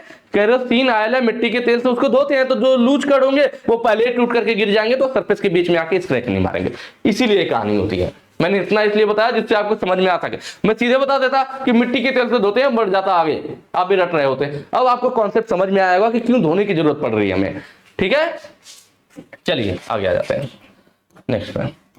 अगला क्या है? स्लिप गेज को जंग से बचाने के लिए किस सामग्री का उपयोग किया? जस्ट पीछे हमने बताया किसका यूज करते हैं? पेट्रोलियम जेली या एसिड फ्री वैसलीन। और अगर धोने की बात करेगा तो कार्बन टेट्राक्लोराइड, पहले बात हो चुकी है। अगले पे आ जाइए। What is the procedure to build up the slip gauge for particular dimension? मतलब विशेष आयाम का, हमें किसी साइज का, 2-3 स्लिप गेज को किसी साइज का जोड़ करके बनाना है, तो उसके लिए हमें स्लिप गेज निर्माण करने की प्रक्रिया क्या कह रहा है कि सबसे बड़े स्लिप गेज के साथ रिंगिंग शुरू करें, ब्लॉक की अधिकतम संख्या, ग्रेड एक्यूरेसी के साथ छोटी स्लिप गेज से रिंगिंग शुरू करें। देखिए रिंगिंग का मतलब क्या होता है ना, दो स्लिप गेज को आपस में जोड़ना। जैसे यहाँ पे दिखाया गया है, मान लीजिए दो स्लिप गेज को हमें आपस में जोड़ना है, पहले दोनों के एक दूसरे के क्रॉस में रखते हैं, जैसे इस फिगर में रखा गया, फिर इन्हें ऐसे घुमाते हैं। क्रॉस में रखा, हमने ऐसे घुमाया, फिर इसको आधा थोड़ा आगे तक निकालते हैं, फिर वापस ले आते हैं।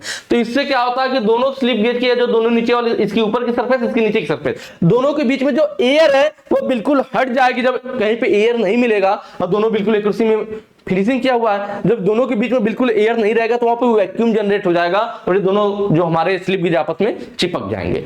तो यह होता है हमारा इसी प्रोसेस को जो जोड़ने की जो प्रोसेस है, जो हम दोनों को जोड़ रहे हैं आपस में, उसी को रिंगिंग प्रोसेस कहते हैं। क्या कहते हैं? रिंगिंग प्रोसेस कहते हैं। तो यह चीज है। तो जोड़ते समय एक चीज ध्यान देना होता है कि मान लीजिए हमारे पास एक बड़ी स्लिप गेज है, एक इससे थोड़ी छोटी स्लिप गेज है, एक और छोटी स्लिप गेज है, ठीक है, अलग अलग मतलब हो गया ना, एक बड़ा हो गया, एक छोटा हो गया, एक उससे छोटा हो गया, इस तरह से मैं 3 स्लिप गेज। इन्हें अगर जोड़ना है तो अगर मान लीजिए मैं पहले छोटी वाली से इसको जोड़ दूं, फिर इससे जब बड़े वाले जोड़ने जाएंगे तो ये बड़ा है ना, ये भारी होगा, तो अब इससे बड़ा जब उल्टा जाएगा, छोटा से शुरू करेंगे, इसको जोड़ेंगे, फिर इससे जो इससे जोड़ेंगे, पता चला छोटे वाला निकल जाएगा, वैक्यूम उसका छोड़ देगा। ठीक है, क्योंकि भाई इसके बीच में कम वैक्यूम है, इसके बीच में ज्यादा बनेगा, ज्यादा सरफेस है, ज्यादा वैक्यूम बनेगा, तो ये छोड़ सकता है। इसीलिए हम लोग क्या करते हैं, पहले सबसे बड़ी वाले शुरू करते हैं, इससे इसको जोड़ते हैं, फिर इससे इसको जोड़ते हैं। तो कहां से शुरू किया जाएगा, तो सबसे बड़ी स्लिप गेज के साथ रिंगिंग शुरू करेंगे। रिंगिंग का मतलब आप समझ ही गए, दोनों को आपस में जोड़ना। तो सबसे बड़ी स्लिप गेज से शुरू करते हैं। और एक बात और ध्यान रखते हैं कि जोड़ते समय मान लीजिए आपको किसी साइज का स्लिप गेज बनाना है, मान लीजिए हमें 3 mm का स्लिप गेज बनाना है, तो हम कोशिश करेंगे कि ऐसा स्लिप गेज यूज करें, मतलब कम से कम, जैसे यहाँ पे 3 mm का है, तो हम कोशिश करेंगे, ऐसा नहीं है कि पता चला आधा mm के 10.25 mm के अब 5 6 7 8 स्लिप गेज यूज करें, नहीं, हम कोशिश करेंगे कि कम से कम ब्लॉक लेकर के उसको पूरा कर सके। मतलब जो ब्लॉक की संख्या हो, हम कम से कम लेकर के उस स्पेशल डायमेंशन को प्राप्त कर सके। तो ब्लॉक की संख्या न्यूनतम होनी चाहिए, जबकि इस ऑप्शन में क्या लिखा था, ब्लॉक की संख्या अधिकतम, तो इसलिए गलत रहेगा। ब्लॉक की संख्या न्यूनतम होनी चाहिए। और बड़ी स्लिप गेज के साथ रिंगिंग शुरू करते हैं। चलिए नेक्स्ट पे आ जाइए। अगला कह रहा है इस गेज का नाम क्या है। यह गेज देखिए यहाँ पे दे रखा है, या जो नीचे वाला हिस्सा है इसको फिक्स्ड एनविल कहते हैं। क्या कहते हैं भाई, फिक्स्ड एनविल। जो यह ऊपर है ना, यहाँ पे 2 एनविल है, एक किया, यह दोनों हमारे क्या एडजस्टेबल है, इसलिए इनको एडजस्ट कर सकते हैं, मतलब इसलिए इनको एडजस्टेबल एनविल बोलते हैं। क्या बोलते हैं, एडजस्टेबल एनविल बोलते हैं। इनको जो है ना 6 mm तक एडजस्ट किया जा सकता है, इन दोनों को। इसमें से जो होता है आगे वाला जो होता है हमारा, यह गो कहलाता है, और जो पीछे वाला होता है ये नो गो कहलाता है। ठीक है, ये सी आकृति में बना हुआ होता है, दोनों का सिरा एक ही साइज है, तो इसलिए देखिए एडजस्ट कर सकते हैं इसके एनविल को ना, इसीलिए एडजस्टेबल स्नैप गेज। एडजस्ट कर सकते हैं, एडजस्टेबल मिल गया, एडजस्टेबल स्नैप गेज। या इसको दोनों सिरा गो हम लोगों को एक ही साइड है, इसको सिंगल इंडेड स्नैप गेज भी बोल देता है कि एक ही साइड है, सिंगल इंडेड स्नैप गेज। ठीक है, उसके बाद जो पहला ऑप्शन है भाई, हम लोग सबको सॉल्व करते हैं तो वही तरीका रहेगा हमारा कि प्लेन स्नैप गेज क्या, तो यह जो हमारा प्लेन स्नैप गेज, या देखिए 2 साइड सिरा है ना, दोनों गो और नो गो 2 साइड है, इसमें गो नो गो एक ही साइड था तो सिंगल इंडेड बोल दिया, इसमें 2 साइड है तो इसको प्लेन स्नैप गेज या डबल इंडेड स्नैप गेज भी बोल सकते हैं। क्या, डबल इंडेड स्नैप गेज। ठीक है ना, डबल इंडेड स्नैप गेज। इसमें वही है, लंबाई मोटाई चौड़ाई, किसी भी जॉब की बाहरी माप, जैसे लंबाई हो गया, मोटाई चौड़ाई या व्यास को, भाई लंबाई को भी चेक कर सकता है, मोटाई चेक कर सकते हैं, चौड़ाई या व्यास को चेक किया जा सकता है इसकी मदद से। प्लेन स्नैप गेज या सिंगल इंडेड स्नैप गेज। और यह जो था हमारा एडजस्टेबल, इसका क्या था, इसलिए हमने सॉरी डबल इंडेड है, सिंगल या ना एक ही साइड है, इसमें भी हम लोग बाहरी व्यास वगैरह को या मोटाई वगैरह को चेक कर सकते हैं। ठीक है, यह क्या, थ्रेड स्नैप गेज। जब थ्रेड वाला कौन सा था, देखिए इसमें क्या हुआ, आगे नॉर्मल एनविल की जगह की थ्रेड कटा हुआ एनविल लगा दिया गया ना, देखिए पीछे भी आगे भी, तो आगे वाला जो होगा गो होगा, पीछे वाला नो गो होगा। देखिए 2 पेयर आगे थ्रेड के, 2 पेयर पीछे थ्रेड के। यह भी वही है, स्नैप गेज ही है, लेकिन थ्रेड वाला है तो यह थ्रेड स्नैप गेज कहलाया। और इसका क्या काम होगा, किसी भी थ्रेड के आकार या प्रोफाइल को चेक करने के लिए, इसके लिए यूज किया जाएगा भाई इसका, थ्रेड के आकार तथा प्रोफाइल चेक करने। ठीक है, उसके बाद क्या, थ्रेड पिच गेज, जिसको हम लोग स्क्रू पिच गेज के नाम से भी जानते हैं। किसके नाम से भाई, स्क्रू पिच गेज। ठीक है, यह जो आपको फिगर दिख रहा है यही हमारा थ्रेड या screw pitch gauge. Thread pitch gauge या स्क्रू पिच गेज, इसमें क्या होता है, तो जैसे कोई भी हमारा देखिए थ्रेड कटा हुआ पार्ट हो ना, जैसे हमारा यह स्क्रू हो गया, ऐसे ऐसे थ्रेड कटा होता है ना, तो एक थ्रेड से दूसरे थ्रेड तक की जो सीधी दूरी होती है इसी को हम लोग क्या कहते हैं, पिच कहते हैं। एक थ्रेड से दूसरे थ्रेड तक की जो सीधी दूरी है पिच कहलाता है। इसी पिच को चेक करने के लिए स्क्रू पिच गेज यूज किया जाता है। किस पे लिखा है, 0.35 0.5 0.75, मतलब अलग अलग पिच का कटा हुआ थ्रेड का ब्लेड होता है। ये कई सारी ब्लेड है जिनमें अलग अलग पिच के थ्रेड काट दिए जाते हैं। अब हम इन ब्लेड को इस वाले थ्रेड पे, जो भी थ्रेड हमें चेक करना है उस पर बैठाएंगे। जो ब्लेड बिल्कुल सटीक इसमें बैठ जाएगी, जैसे मान लीजिए ये वाली ब्लेड बैठ गई, तो हम देखेंगे इस पे क्या 0.5 में, मतलब जो पिच इसका होगा वही पिच इसका होगा, तभी दोनों सेम बैठ गए, तो हमें पता चल जाएगा कि इसका पिच कितना। पिच क्या है, तो एक थ्रेड से दूसरे थ्रेड तक की जो सीधी दूरी होती है उसी को पिच कहते हैं। ठीक है, चलिए नेक्स्ट पे चलते हैं। अगला कह रहा है which finishing process have a high degree of dimensional accuracy. Dimension accuracy की हाई डिग्री किससे प्राप्त होगी, बताने की जरूरत है, किससे प्राप्त होगी। अभी पीछे हमने पढ़ा था लैपिंग, भाई लैप प्लेट था, इसमें एब्रेसिव पार्टिकल को हमने पेस्ट के रूप में लगा दिया, चार्ज हो गया और वो फिर जॉब की फिनिशिंग करता है, तो कौन सा हो गया भाई, लैपिंग हो गया। अभी जस्ट पीछे बात हुई थी हम लोग। फाइलिंग क्या है, तो फाइल के दौरान जब किसी जॉब की फिनिशिंग करते हैं फाइलिंग कहलाता है। टर्निंग क्या है, जब लेथ मशीन पे कोई जॉब हमारा होता है ना, लेथ मशीन का जॉब होता है, इसमें जॉब को हम लोग पकड़ लेते हैं, बेलनाकार जॉब को पकड़ लेते हैं हम लोग, और फिर यहाँ पे लगा होता है हमारा क्या, टर्निंग टूल। यहाँ पे जो कटाई करता है या जॉब हमारा रोटरी मोशन करता है, गोल गोल घूम रहा होता है, और ये टूल हमारे आगे पीछे गति करता है, रेसिप्रोकेटिंग टाइप का या लॉन्गिट्यूडनल टाइप का, इसको हम लोग देते हैं फीड। तो ये जो कटाई करता है वो टर्निंग कहलाता है। ग्राइंडिंग क्या है, तो ग्राइंडिंग में हमारा क्या होता है, एक मोटर पे हमारा ग्राइंडिंग व्हील लगा होता है, वो ग्राइंडिंग व्हील घूम रहा होता है और हम लोग उससे फिर जॉब को लगा करके उसकी फाइलिंग करने की फिनिशिंग करने की कोशिश करते हैं, वो ग्राइंडिंग कहलाता है। नेक्स्ट पे आ जाइए। अगला क्या है, which is the abrasive used for lapping soft steel and non ferrous metal. कि सॉफ्ट स्टील और नॉन फेरस मेटल की क्या बात कर रहा है, सॉफ्ट स्टील और नॉन फेरस मेटल की क्या करना है, फिनिशिंग की बात हो रही है ना, कि किस अपघर्षक का उपयोग, कौन सा अब्रेसिव पार्टिकल यूज करेंगे सॉफ्ट स्टील और नॉन फेरस के लैपिंग करने के लिए। तो देखिए लैपिंग करने के लिए कुछ मटेरियल है, मैं सबके बारे में हल्का आपको बता देता हूं, कि जैसे सिलिकॉन कार्बाइड है ना, तो सिलिकॉन कार्बाइड किसके लिए यूज किया जाता है, याद करने का तरीका बताऊं। देखिए यस से स्टील, सी से कास्ट आयरन, याद करने का तरीका है, ठीक है। यस से स्टील हो गया, अब स्टील के आगे आप लोग हार्ड खुद से लगा लीजिएगा, थोड़ा याद रहेगा, हार्ड स्टील। और किसके लिए मैंने बोला, कास्ट आयरन के लिए, कास्ट आयरन, सी से कास्ट आयरन। तो हार्ड स्टील और कास्ट आयरन की अगर हमें लैपिंग करना है तो हम लोग सिलिकॉन कार्बाइड वाला यूज करेंगे, क्या, सिलिकॉन कार्बाइड का अब्रेसिव यूज करेंगे, ठीक है। और यह जब हमें अधिक मात्रा में धातु काटना हो तब भी हम लोग इसी का यूज करते हैं, यह भी याद रखिएगा, अधिक मात्रा में धातु काटने के लिए भी।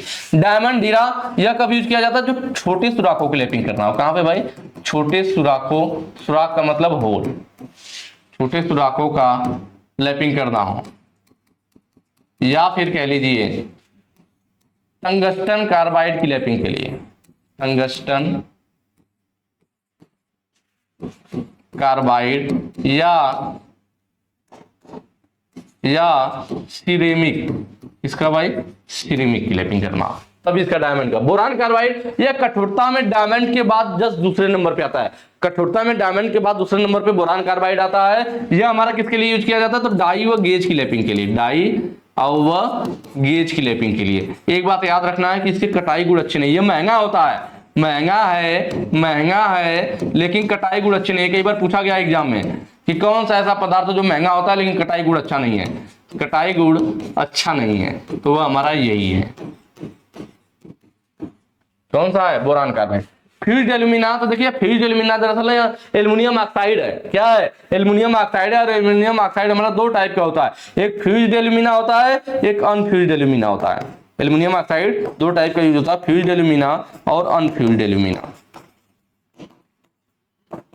कौन सा किसके लिए याद होता है, कैसे याद रहेगा, क्योंकि फ्यूज का मतलब क्या, कोई चीज पिघल जाएगी तो सॉफ्ट हो जाएगी ना, पिघलने के बाद सॉफ्ट हो जाती है। तो फ्यूज्ड एल्यूमिना हमारा किसके लिए यूज हो जाएगा, फ्यूज्ड एल्यूमिना मतलब पिघला हुआ, पिघला मतलब सॉफ्ट, तो इससे याद आ जाएगा आपको कि ये सॉफ्ट स्टील के लिए, सॉफ्ट स्टील कहिए या सॉफ्ट स्टील को भी माइल्ड स्टील बोल देता है ना। और non ferrous metal, soft steel और नॉन फेरस के लिए इसका यूज करते हैं हम लोग, नॉन फेरस मेटल के लिए, नॉन फेरस मेटल के लिए। और इसका जहां पे हमें उच्च कोटि की फिनिशिंग चाहिए हो तो वहां पे अनफ्यूज्ड एल्यूमिना, उच्च कोटि की फिनिशिंग के लिए। क्वेश्चन में क्या पूछा था, नरम इस्पात, सॉफ्ट स्टील और नॉन फेरस, कौन सा है, soft steel non ferrous, fused alumina, option D आपका सही हो जाएगा। इन सबको नोट कर लीजिएगा, काफी इंपॉर्टेंट चीज है, आपके आगे भी काम आएगा, ठीक है। आगे आ जाइए। लैपिंग प्लेट की सतह पर ग्रुप्स क्यों प्रदान किए जाते हैं, ये जो हमारी लैपिंग प्लेट है इसमें देख रहे हैं ग्रुप्स कटे हुए हैं, ये जॉब है हमारा जिसकी लैपिंग करना है, जिसको घिसना है, और ये हमारी लैपिंग प्लेट है, क्या है, लैपिंग प्लेट है। तो यह पूछ रहा है कि जो हमारी लैपिंग प्लेट है इसमें ये ग्रुप्स जो कटे हुए आपको दिख रहे हैं ऐसे ऐसे फिर ऐसे ऐसे स्क्वायर टाइप का ग्रुप बन गया, तो ये ग्रुप सब क्यों काटे गए हैं। तो देखिए जो हमने क्या बात किया था कि हम लोग यूज करते हैं अब्रेसिव पार्टिकल, अब्रेसिव पार्टिकल उसमें मिलाते हैं ग्रीस या ऑयल, उसको मिला करके उसको पेस्ट के रूप में तैयार करते हैं, फिर उसको चार्ज कहां करते हैं, लैपिंग प्लेट। अगर आपकी लैपिंग प्लेट बिल्कुल ऐसे प्लेन है, इस पे आपने अब्रेसिव पार्टिकल का आपने पेस्ट बना लिया है, जब इस प्लेट पे आप लोग लगाएंगे तो क्या होगा, टिकेगा, भाई पेस्ट के रूप में चिपकाएंगे वो गिर जाएगा ना, वो उसमें रुकेगा कैसे। तो इसीलिए जो हमारी लैपिंग प्लेट होती है वो प्लेट बिल्कुल प्लेन समतल ना होकर के उसमें ऐसे ग्रुप्स काट दिए जाते हैं। ग्रुप्स काटने के बाद क्या होगा, अब जो हम लोग अब्रेसिव पार्टिकल में ग्रीस या ऑयल मिलाकर के उसका पेस्ट तैयार करेंगे, वो पेस्ट को क्या करेंगे, इस पर लगाएंगे तो वो पेस्ट इन ग्रुप्स में भर जाएगा और इसमें टिका रहेगा, वह गिरेगा नहीं। प्लेन रहता प्लेट तो गिर जाता। अब ये ग्रुप्स में वो क्या होगा, जो अब्रेसिव पार्टिकल पेस्ट के रूप में इन ग्रुप्स में भर जाएगा और उसमें टिका रहेगा। इसका मतलब यह ग्रुप्स क्या किया, उस अब्रेसिव पार्टिकल को पकड़ करके रखा हुआ, इसी की वजह से अब्रेसिव पार्टिकल रुका गिर नहीं रहा है ना, उनको रिटेन करने के लिए, पकड़ के रखने के लिए। तो यहाँ पे ऑप्शन देखेंगे आप, देखिए to retain the abrasive, abrasive को बनाए रखना, उन्हें पकड़ करके रखना, वही काम क्या है इन ग्रुप्स का है। अभी देखिए हमारा क्या है, फ्लैट है, समतल वाला, आयताकार वाला। आगे अभी एक और हमारे पास मिलेगा लैपिंग टूल, वो बेलनाकार आकृति में रहेगा, जहां छिद्र को रखी हमें लैपिंग करना होता है, तो उसमें स्लिट भी कटा होता है, ग्रुप्स और स्लिट दोनों होते हैं। उसके आगे अभी हम लोग पढ़ेंगे ना, तो उसमें किसका क्या मतलब होता है। चलिए नेक्स्ट पे आ जाते हैं। अगला है what is the method of surface hardening. ये सरफेस हार्डनिंग कौन सी विधि है, यहाँ पे दे रखा है। सबके बारे में ध्यान से देखेंगे, पहले से स्टार्ट करते हैं। नाइट राइडिंग क्या होता है, लेकिन नाइट राइडिंग में क्या होता है ना कि नाइट राइडिंग नाम में क्या गया, नाइट्रोजन, क्या आ गया नाइट राइडिंग मतलब नाइट्रोजन। हम लोग सरफेस हार्डनिंग की बात करें, सरफेस हार्डनिंग मतलब किसी भी जॉब के सरफेस को हार्ड करना। सरफेस को हार्ड करना मतलब सिर्फ ऊपरी सरफेस को, अंदर का भाग हार्ड नहीं करेंगे। बस ऊपर की सरफेस हार्ड रहा लेकिन अंदर का भाग टफ और मुलायम बना रहे हैं, तो अंदर वाले भाग को कोर बोलते हैं, ठीक है। तो वह टफ और मुलायम बना रहे हैं। ऐसी जरूरत कहां पड़ती है, कहीं ऐसी जगह पे जहां पे क्या हो, हम चाह रहे हो कि उसको बाहरी सरफेस घिसे भी ना, लेकिन झटका लगेगा, अगर वो हार्ड रहेगा तो टूट जाएगा क्योंकि बिटरनेस का गुण आ जाएगा, लेकिन सॉफ्ट रहेगा तो वो झटके को सहन कर लेगा। तो कहीं ऐसा कि हमारी बाहरी सरफेस की जरूरत पड़े कि वो जल्दी घिसे भी ना और झटका भी लग रहा तो झटके को भी सहन कर सके, तो ऐसी जगहों पे सरफेस हार्डनिंग करते हैं। सिर्फ बाहरी सरफेस हार्ड करते हैं, अंदर का टफ फार्मूला बना रहने देते हैं। जैसे आप एग्जांपल के तौर पे गियर समझ सकते हो। गियर आपने देखा है ना, गियर के दांते इस तरह से बने होते हैं, ठीक है। फिगर मेरा उतना अच्छा नहीं बन रहा, लेकिन कोई बात नहीं, आप लोग समझ लीजिएगा थोड़ा। ये गियर हो गया मान लीजिए। तो गियर के दांते जब आपस में फंस करके चलते हैं, तो यहाँ आपस में फंसेंगे, चलेंगे, टकराएंगे तो जल्दी घिसे ना, इसलिए इनकी सरफेस हार्ड होनी चाहिए। लेकिन जब ये फंस करके चलेंगे तो आपस में झटका भी लगेगा ना, देखते हैं गियर फंस के झटका कर लेके चलती है, तो जब झटका लगेगा तो गियर हमारी टूट सकती है। तो उस झटके को अवशोषित करने के लिए हम चाहेंगे कि इसका अंदर का भाग टफ और मुलायम रहे, लेकिन बाहरी दांते जो है सब क्या रहे, बाहरी सरफेस जो है वो हार्ड रहे, जिससे वो जल्दी घिसे ना।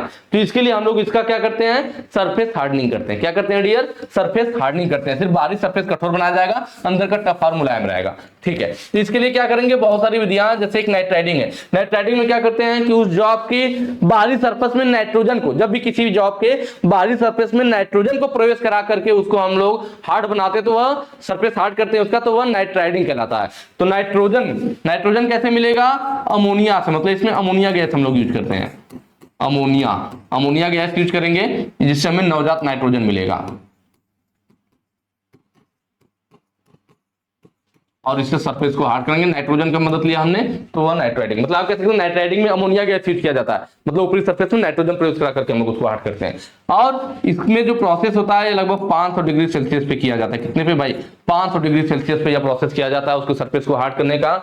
और यार लगभग समय जो लेता है ना, 40 से 100 घंटे का समय लेता है, 40 से 100 घंटे का समय लेता है, इस बात का भी ध्यान रखना है। फिर बारी आती है पैक कार्बोराइजिंग की। पैक कार्बोराइजिंग मतलब देखिए नाम में क्या है, कार्बोराइजिंग, नाम से पता चल जाएगा। मतलब इसमें हम लोग सरफेस को हार्ड करेंगे, लेकिन किसकी मदद से, कार्बोराइजिंग मतलब कार्बन, ऊपरी सरफेस को हार्ड किया जाएगा लेकिन उसमें कार्बन की मात्रा बढ़ा करके। क्या बढ़ा करके डियर, कार्बन की मात्रा। तो हम लोग ये जो कार्बोराइजिंग किया जाता है ना, यह लगभग हमारा 880 डिग्री सेल्सियस से 930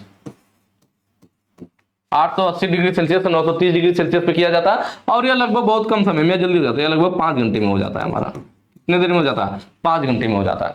पैक कार्बोराइजिंग, तो यह देख के देखिए फिगर में क्या लग रहा है, पैक किया गया ना, बक्सा को लोग पैक कर देते हैं, सिर्फ फिगर देखने में नहीं लग रहा है कोई चीज बक्से में पैक कर दिया गया है। तो ये हमारा क्या हो गया, पैक कार्बोराइजिंग हो गया। बहुत आसानी से पहचान जाएंगे, इसका मतलब ऑप्शन बी वाला से हो जाएगा, पैक कार्बोराइजिंग। तो इस बक्से में क्या करते हैं हम लोग, जिस मेटल की हमें सरफेस को हार्ड करना है उस मेटल को रखते हैं। फिर कुछ ऐसे पदार्थ रखते हैं जिसमें कार्बन पाया जाता है, जैसे लकड़ी, हड्डी, कोयला। लकड़ी में, हड्डी में, कोयला में इसमें कार्बन पाया जाता है ना, तो जो कार्बन जिसमें पाया जाता है उन मटेरियल को रख देते हैं। पहले हमने क्या रखा इस बक्से में, हमने रखा जॉब को, फिर कार्बन जिसमें पाया जाता है उन मटेरियल को रख दिया, लकड़ी, चमड़ी, हड्डा जो भी मिल जाए, हड्डा नहीं तो उसको रख देते हैं हम लोग। फिर इसको क्या किया जाता है, इस बक्से को बंद कर दिया जाता है। बंद कर दिया हमने ढक्कन से, और बंद करने के बाद यहाँ पे ना बाहर मिट्टी टाइप की लगाते हैं।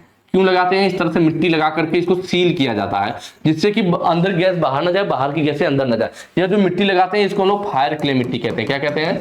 फायर क्ले मिट्टी लगा दिया जाता है, ठीक है, जिससे अंदर गैसें बाहर नहीं, बाहर की गैसें अंदर नहीं। यह हो गया। उसके बाद क्या करेंगे, इसको तार से बांध देते हैं, ऊपर क्या करते हैं, फिर वायर से बांध दिया जाता है जिससे ढक्कन खुले ना, और फिर इसको हम लोग रख करके गर्म करते हैं आग में ना, जो मैंने बताया था 880 से 930 डिग्री सेल्सियस पे। और दोस्तों में एक चीज का और ध्यान देते हैं कि जो पैक कार्बोजिंग अपक्रिया की जाती है ना, तो अपक्रिया को तेज करने के लिए, जल्दी हो सके 5 घंटे में हो जा रहा है, तो अपक्रिया को तेज करने के लिए इसमें बेरियम कार्बोनेट मिलाते हैं एनर्जाइजर के रूप में। कई बार पूछता है कि एनर्जाइजर के रूप में या अपक्रिया को तेज करने के लिए क्या मिलाया जाता है? Barium carbonate. इस बात को याद रखिएगा, काफी इंपॉर्टेंट लाइन है, ठीक है। या फिर कभी कभी सोडियम वाला भी यूज कर लेते हैं मेन, लेकिन बेरियम कार्बोनेट। अगर दोनों ऑप्शन में है तो आप बेरियम कार्बोनेट ही सही करोगे, जब वो ऑप्शन में नहीं है तब इसको सोच सकते हो आप ना। मेन है बेरियम कार्बोनेट, अब क्रिया को तेज करता है जिससे वो जल्दी हो सके। चलिए, फ्लेम हार्डनिंग क्या होता है? तो यहाँ जो आप फिगर देख रहे हैं ना, यह दोनों जो है फ्लेम हार्डनिंग, ये दोनों फिगर है फ्लेम हार्डनिंग के, ध्यान दीजिएगा। यह वाला भी, यह वाला भी। एग्जाम में ज्यादातर यह वाला पूछता है, एग्जाम में यह वाला दिया होता है। दोनों फ्लेम हार्डनिंग है। फ्लेम हार्डनिंग में क्या होता है कि हम लोग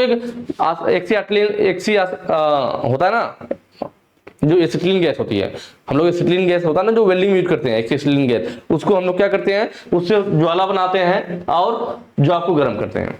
क्या करते हैं? जो आपको गर्म करते हैं, फिर पीछे से तेजी से पानी गिराते हैं। जो आप गर्म होगा, पानी गिरा देंगे, तेजी से ठंडा हो जाएगा, हार्ड हो जाएगा। तो वही क्रिया इसमें की जाती है कि देखिए यहाँ पे क्या है, यहाँ पे देखिए ये गैस है, बर्नर है, बर्नर से देखिए आग जल रही है, आप आग को जलाते हुए धीरे धीरे आगे आ रहे हो, पीछे पीछे देखिए क्या इसमें पानी है, पानी का फव्वारा गिरता हुआ, ये तेजी से गर्म करते होगा, पीछे से पानी गिरता होगा, तेजी से ठंडा होगा, ऊपरी सरफेस हार्ड हो जाएगी।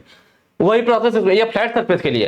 राउंड सरफेस है, बेलनाकार जॉब है, तो उसके लिए देखिए इस टाइप से, इसमें देखिए आगे है, इसमें देखिए ज्वाला जलती हुई दिखाया गया ना, फिगर में दिख रहा होगा आपको, यह आग जल रही है, यह आग जल रहा है बर्नर में, इसको आप आगे गर्म करते हुए आगे को बढ़ाते जाएंगे, और पीछे देखिए पानी का बौछार है, क्या है इसमें, वाटर स्प्रे है, आगे वाला चल रहा है, पीछे पीछे पानी वाला स्प्रे चल रहा है। यह तेजी से गर्म करेगा, तेजी से पानी गिरेगा, ठंडा होता जाएगा, यह हार्ड हो जाएगा। लेकिन इसमें एक दिक्कत होती है कि ये छोटे जॉब के लिए उपयुक्त नहीं है, ध्यान दीजिएगा, ये छोटे जॉब के लिए उपयुक्त नहीं होता। क्यों?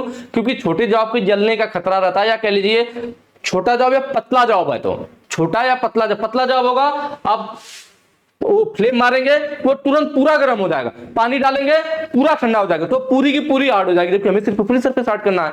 तो पतले जॉबों में दिक्कत आता है, छोटे या पतले जॉब के लिए उपयुक्त नहीं है, क्योंकि ये पूरा का पूरा जॉब को हार्ड कर देगा। फ्लेम पड़ती है, पूरा जॉब गर्म हो जाएगा, पानी डालते पूरा ठंडा हो जाएगा, तो पूरा जॉब हार्ड हो जाता है, इसलिए हमें छोटे जॉब के लिए उपयुक्त नहीं है, ठीक है। इंडक्शन हार्डनिंग, ये मास प्रोडक्शन में जहां पे अधिक हमें उत्पादन करना है, ज्यादा हमें सरफेस हार्ड करनी है, तो ये देखिए इंडक्शन हार्डनिंग। इसलिए मैंने दोनों फिगर लिया, अक्सर लोग दोनों में एक कंफ्यूज हो जाते हैं, इस वाले को और इस वाले को। ये फ्लेम हार्डनिंग है, ये इंडक्शन हार्डनिंग है, देखने में दोनों एक जैसे दिख रहे हैं, पहचान में कैसे आएगा? इसमें देखिए फ्लेम जलता हुआ दिख रहा है ना, लेकिन इसमें कहीं फ्लेम दिख रही है क्या? ना वाटर ना फ्लेम, कोई निशान नहीं। इसमें आगे फ्लेम जल रहा है, पीछे वाटर है, तो जहां पे भी इस तरह से फ्लेम और वाटर वाला दिखेगा तो हमारा फ्लेम वाला हार्डनिंग हो गया। लेकिन जहां पर ऐसे नॉर्मल बस ट्यूब लपेटा हुआ दिखेगा तो इंडक्शन हार्डनिंग। ध्यान रखिएगा दोनों फिगर का, एग्जाम में आता है फिगर देख करके। अब इसमें क्या करते हैं, इसमें हम लोग ना फ्रीक्वेंसी का करंट, हाई या मीडियम फ्रीक्वेंसी का करंट प्रोवाइड करके इस जॉब को गर्म करते हैं। ये छोटे जॉब के लिए भी उपयुक्त होता है, इसमें दिक्कत नहीं, इसमें दिक्कत हो रही थी। ये क्या करते हैं, जैसे आपका करंट जो फ्लो होता है वह जॉब की सरफेस पे होता है। जैसे हम लोग का कभी भी देखेंगे ना, अगर मोटा वायर है, कोई भी आप वायर मार्केट से खरीद के लाते हैं तो उसमें देखते हैं पतले पतले, कोई भी वायर आप छिलते हैं तो देखते हैं अंदर महीन महीन कई सारे वायर होते हैं। ऐसा इसलिए होता है ना कि अगर सिर्फ उतने मोटाई का एक वायर बना दिया जाए तो करंट की आदत है या सिर्फ सरफेस पे फ्लो होती है, अंदर गहराई में नहीं, अंदर करंट फ्लो नहीं होता। करंट सिर्फ कोई भी जो भी तार है उसके सिर्फ सरफेस पे फ्लो होता है। इसलिए हम लोग अगर एक उतने मोटाई का, मान लीजिए 10 mm का वायर है, अगर 10 mm का एक मोटा वायर बना देंगे तो इसमें कम करंट फ्लो होगी। और 10 mm की जगह हम लोग क्या करें, पतले पतले कई सारे वायर यूज कर लेते, फिर वो 10 mm का हो तो जो पतले पतले कई सारे होंगे ना तो सबकी सरफेस पे करंट फ्लो होगी, तो इस तरह से पूरा अंदर तक करंट फैल जाएगी ना, तो ज्यादा करंट फ्लो होती है। इसलिए हम लोग क्या करते हैं, एक मोटा तार ना बना करके महीन महीन कई सारे देखते हैं वायर रहते हैं, जिससे कि करंट फ्लो की संख्या ज्यादा, क्योंकि करंट सिर्फ हमारी सरफेस पर फ्लो होती है, अंदर फ्लो नहीं होता है। तो वही चीज यहाँ पे इंडक्शन हार्डनिंग में, इसीलिए हमें ये छोटे जॉब के लिए भी उपयुक्त होता है, क्योंकि इसमें रिस्क नहीं है, क्योंकि करंट अंदर जाती ही नहीं, वो सिर्फ सरफेस के ऊपर फ्लो होगी तो सिर्फ ऊपरी सरफेस को गर्म करेगी, क्योंकि करंट सिर्फ ऊपर सरफेस पे फ्लो होती है, तो सिर्फ ऊपरी सरफेस को गर्म करेगी और आसानी से उसको हार्ड कर देगी, ठीक है। और ये कॉपर का ट्यूब होता है जिसमें हम लोग पानी डालते हैं, पानी इस पे जाएगा, ठंडा करेगा और हार्ड हो जाएगा। तो इंडक्शन हार्डनिंग में एक चीज और ध्यान देते हैं कि अगर हम लोग हाई फ्रीक्वेंसी करंट यूज करेंगे तो जो सरफेस हार्डनिंग की परत है ना वो कम गहराई की प्राप्त होगी, और मीडियम फ्रीक्वेंसी यूज करेंगे तो सरफेस हार्डनिंग ज्यादा गहराई तक प्राप्त होगी। उल्टा है, फ्रीक्वेंसी ज्यादा गहराई हार्डनेस की कम, फ्रीक्वेंसी मीडियम गहराई हार्डनेस की ज्यादा। ठीक है, नेक्स्ट पे आ जाते हैं। देखिए अगला कह रहा सरफेस हार्डनिंग करने की विधि क्या, इसलिए मैंने आपको देखिए पीछे बता दिया था कैसे पहचानेंगे। देखिए यहाँ पे आग जल रहा है और सीधे पीछे पानी का स्प्रे भी है, इसका मतलब ये फ्लेम वाला है। कौन सा भाई? फ्लेम वाला। इंडक्शन वाला कब होता? जब इस तरह से सिंपल लिखा था तब इंडक्शन हार्डनिंग। ठीक है, चलिए आज के लिए इतना ही रहेगा। बाकी देखिए यहीं पे काम खत्म नहीं हुआ, जैसे ही आपकी क्लास खत्म हो ना आप तुरंत कहां चले जाइए? तुरंत चले जाइए टेस्ट देने। कहां चले जाइए भाई? टेस्ट देने। टेस्ट कैसे देना मैंने आपको बता रखा है, मेन वेबसाइट आपको globalit.org, पहले globalit सर्च कीजिए यूट्यूब में, यहाँ पे क्लिक कीजिए globalit.org पे। जैसे ही वेबसाइट यहाँ ओपन होगी नीचे आना है, हल्का स्लाइड करेंगे, सामने ही आपको कहीं कुछ नहीं करना, वेबसाइट गूगल में globalit सर्च किया, पहले वेबसाइट पे क्लिक किया, नीचे आए, देखिए IT mock test 2025 free, click कर लिया हमने। क्लिक करते ही नीचे को आएंगे, अब देखिए यहाँ पे फिर कई सारे ऑप्शन है, यहाँ पे लिखा fitter theory second year mock test first year second year पे क्लिक कर लीजिए। क्लिक करते ही नीचे को स्लाइड करना है, अब यहाँ पे आपको सीधे मिल गया क्या? Fitter theory second year test 1। अब यहाँ स्टार्ट कर लीजिए। अब देखिए इस गेज का नाम क्या है? हमने पीछे पढ़ा ना, क्या था? रिंग गेज था ना, रिंग गेज। ठीक है, इसमें देखिए थोड़ा सा ये दिक्कत हो गया ना, ring gauge plug gauge ring gauge, ये ऑप्शन सही है, इसको चलिए मैं इसको चेंज करवाऊंगा, यहाँ पे थोड़ा गड़बड़ हो गया। ठीक है, रिंग गेज वाला ऑप्शन सही होना चाहिए, यहाँ पे दोनों में रिंग गेज लिख गया ना, इसमें रिंग गेज प्लग दोनों एक ही साथ, ऐसा तो होगा नहीं, ये टाइपिंग मिस्टेक हो गया। फिर यहाँ पे किस सामग्री प्लेट को धोते हैं हम लोग भाई? किससे? मिट्टी के तेल से धोते हैं, केरोसिन ऑयल से धोते हैं। फिर है फिनिशिंग प्रक्रिया में डायमेंशन एलाइक्विसिटी किसकी होती है? लैपिंग की होती है, अभी बात हुआ था। फिर क्या हार्डनिंग करने की विधि क्या है? कौन सी हार्डनिंग भाई? फ्लेम हार्डनिंग था हमारा ना, फ्लेम जल रही है, फ्लेम हार्डनिंग। नेक्स्ट पे आ जाइए, नरम इस्पात सॉफ्ट स्टील के लिए किसका था? एल्यूमिना वाला था ना।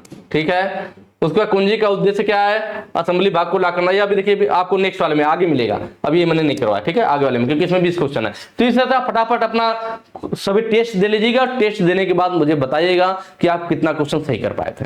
ठीक है, कमेंट करके आप लोग बताना कि आपने टेस्ट दिया तो आपको कितने क्वेश्चन सही हुए थे। चलिए तो आज के लिए इतना ही रखते हैं, फिर वीडियो अगर अच्छी लगी है तो ज्यादा ज्यादा शेयर कीजिएगा और कमेंट करके भी बताइएगा कि पढ़ने में मजा आ रहा है या नहीं आ रहा है। बाकी टेस्ट देकर भी बताएंगे कितने क्वेश्चन सही हुए कितने गलत। ठीक है, तो आज के लिए इतना ही रखते हैं, आगे के जो क्वेश्चन है नेक्स्ट वीडियो में सॉल्व करेंगे। Thank you.